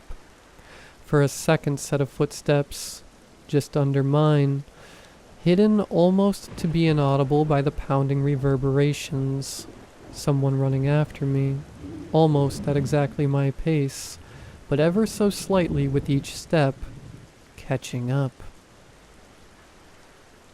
Finally, my apartment building looms. Relief floods me, and I dash toward the bright glare of the exterior building lights. For a moment, I feel the presence of that icy chill like a wind raking my back, and then I'm inside, rushing up the stairs, bursting into my apartment and slamming the door shut, locking it. After several moments, I finally take out my phone and shaking hands. Frogger, I'm home. I think someone followed me. Frogger, what are you going to tell me about Genevieve? There's no response, so I go to my desk and Google Genevieve Grayson. And as I sit there staring at my screen, my blood runs cold, because when I do find her yearbook photo, it's true. Genevieve Grayson looks exactly like Gigi, but according to Google, Genevieve has been dead for nearly 30 years. Week 6. I'm really freaked out. Like, so freaked out. The morning after I had that scare running home, I tried to contact Dark Lord, but he wasn't answering. The email he sent me the night before had attachments of missing person reports. These matched the list he sent of our classmates' names and contact info that I guess he stole from the teacher. He was right about our classmates disappearing. But the worst news came later. After I was checking the local news, I started looking because I was searching for more missing person reports. And there was a headline that caught my attention. Maimed body of slain man found outside apartment. The body of Xavier Rodriguez, 27, was found disemboweled outside of his apartment late Monday night. Gazing at the image of the man in the newspaper photo, I felt my heart drop to my toes, because it was Dark Lord, looking out at me with his trademark intense stare, and in his arms was a cat, the black cat with the laser eyes from his picture. Apparently it was his actual pet cat, and somehow it's this little detail that makes it all seem so much more horrifically real. Should I call the police? Tell them that Xavier was trying to warn me about something the night he died? I'd never be able to sit through an interrogation. I consider telling Brandon, but Xavier tried and got dismissed as a conspiracy theorist. By the time class rolls around, I've done nothing. Pathetic, I know. When I arrive at the coffee shop, almost an hour early, the bell jingles above my head and the barista smiles in greeting. I duck my head and then I see Brandon, his pleasant face brightening. Frogger, you're early. I haven't ordered drinks yet. Would you like to order your own? Or are you a quiet cat today? Can I talk to you? Sure. He comes over and sits at a corner table with me, leans in and asks in his gently affirming way, "What's up?" Already I am sweating like mad in my frog hoodie. I lean in and Brandon furrows his brow in that concerned way of his and I blurt out, "Xavier thinks we're all in danger, and now he's dead and we have to call the police and ambush Genevieve because she doesn't breathe." Oh, he already looks like he doesn't believe me. My face is red, hot, and flushed. I opened up my messenger app and show him the messages I exchanged with Xavier, as well as the yearbook pics of Genevieve and the news article about Xavier's death. I don't know what to say, he admits when he finally does speak, shaking his head. This is all so... After a pause, he asks, "Why did you wait until now to tell me? Aren't you usually much more comfortable communicating by messages?" I don't want her to know, and I was worried she might have some way to... I don't know. I mean, Xavier hacked your site and got access to your class roster. What? I just didn't want her to find out beforehand and come after you or me. I drop my eyes. Feels like a betrayal, talking about Gigi this way. I have to remind myself that she's not Gigi. She's Genevieve. And she's much, much older than the 19-year-old she appears to be. "Did you go to the police?" asks Brandon. I shake my head. I'm pretty sure they'll go through his emails and messages to find his killer. I can't really add anything. What I don't say is that I could barely blurt out the truth to Brandon, let alone officers in an interrogation room. I'd probably just look guilty and they'd wonder if I had something to do with it and then arrest me for murder, and I'd be too terrified to open my mouth to defend myself. And while my mind is tunneling ever deeper down this rabbit hole, Brandon is talking again. I'll message everyone that class is postponed until further notice. Meantime, you go straight home and message me that you got home safe. Actually, he rubs his chin, I'd better walk with you. Come on. We head out into the early evening, and even though I am bundled up with a scarf over my frog hoodie, the wind is biting and makes my eyes weep. Brandon interrogates me about my disappearing classmates. Who else I've told, and I'm mumbling my answers when my flesh prickles. "What is it?" Brandon stops. "Eyes," I whisper. "Someone's watching us." He looks all around. "You must be imagining it. There's no one out here." When I insist that someone is watching us, he considers for a moment, and then tugs my wrist and pulls me into a trot, saying we'll take a shortcut. We move quickly, ducking into an alley. I still hear the echo of footsteps, feel the weight of eyes, but then the feeling vanishes as we turn a corner.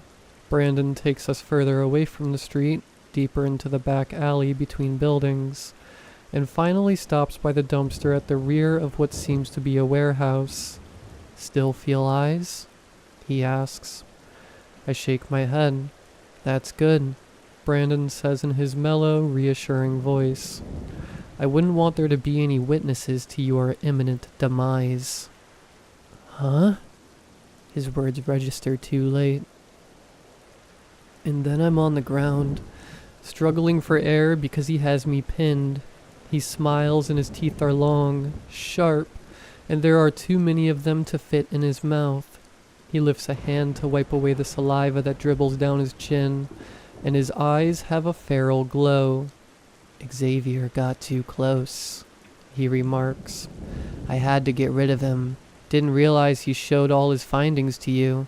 The thing about shut-ins, though, that makes you such wonderful pickings is that you never go to anyone for help.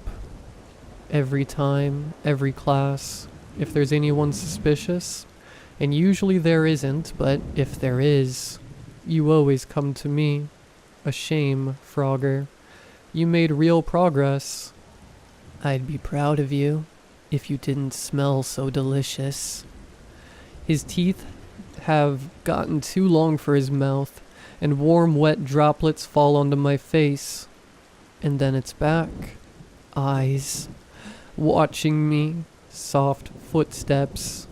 I look past my slavering professor, and behind him stands a girl, pale in her gothic makeup. Brandon's head turns. She looks down at me, then at Brandon. He wipes his face and his teeth retract enough for him to growl. Nice of you to join class, Genevieve. My worst student, here with my best. You know your classmate here thinks you're immortal? A shame she doesn't have my sense of smell, or she'd know better. He inhales deeply and smiles, a smile that cracks his face wider than should be possible, revealing that those teeth run in rows deep into his skull. Then he tells her to please wait and not run and make him chase her. I hate exercising before dinner. When he turns back to me, his jaw is open wide enough it seems he might swallow my head whole. Stop. It's a whisper, but the first word Gigi has ever spoken. To my shock, Brandon does stop. He blinks and turns. What's that? He looks at her, and his eyes have gotten wide, nostrils flaring as he sniffs the air, as if he smells something on her breath. She inhales deeply, clenching her fists, and yells, Stop! The world explodes. I don't know how to describe it. It's like the word leaves her body, and in the air becomes a great dark mass of blackness, shadow given form, and at the same time her real body, her human body, collapses like a deflated balloon, and the thing that emerges from her voice expands like spilled ink across my vision, stretching up and above us, and for just an instant, as it looms, all solid black except for vaguely pointed ears and the flashes of white that might be teeth, I recognize it, the cat she used for her name tag picture. Cat Gigi. But of course it's not Cat, and never was. And apparently now that it's been freed by her voice, Brandon can definitely smell it, because in the instant before it envelops us, he springs, leaping with a shocking agility away from me and up the side of the building. But that liquid shadow spills upward just as fast, and his screams vanish into gargling. There is a crunching and squelching, and blood rains down on me. And then I hear screaming, and this time it is my voice, and I'm running as fast as my legs will carry me. Graduation. Brandon's corpse has not been found. He's been listed as a missing person just like all my classmates. The only exception is Xavier. If I had to guess, Brandon was interrupted at the scene and fled to avoid being caught by someone who wasn't a shut-in. It's been weeks, and I still haven't told anyone all of this. Who would I tell? Ironically, even though Brandon's class didn't make me an extrovert, I've gotten better at things like grocery shopping. I guess after the last lethal lesson, well, I found there are scarier things in the world than small talk, though it's still in my top 10. Oh, also, Gigi messaged me. Gigi. Hi. Hope you're okay, Frogface. Sorry if I scared you. Me. Sorry for thinking it was you disappearing people. I was completely suckered by Brandon. Gigi. It's okay? Me. So it was you following me all those times. Watching me. Gigi. Yes. Me. You knew what Brandon was, and were trying to protect me. Gigi. Honestly, I had no idea about our teacher. The truth is, I followed you because I like you. You seem sweet. I'm sorry I shouldn't have been following. I just took the class because I have no friends. Me. Oh, well, kinda glad you did. If you hadn't, I'd probably be dead. GG. You're not mad, Frogface? Me. No, I actually, I followed you too the other night. Wasn't trying to stalk you, but you left your tablet. Me. So you're not gonna try to eat me? Have frog legs for dinner? GG. No. Me. What about that super scary monster? Cat GG. GG. If I don't use my voice, it sleeps. Me. So we can be friends? GG. Yes. Me. Okay, well, I have to give your tablet back, so how about we meet next week? Like we do in class. I'll order your drink for you so you don't have to talk. We can call it our graduation. GG. Yes, please. Me. We'll have a hopping good time. Shut up. She thinks my jokes are cute.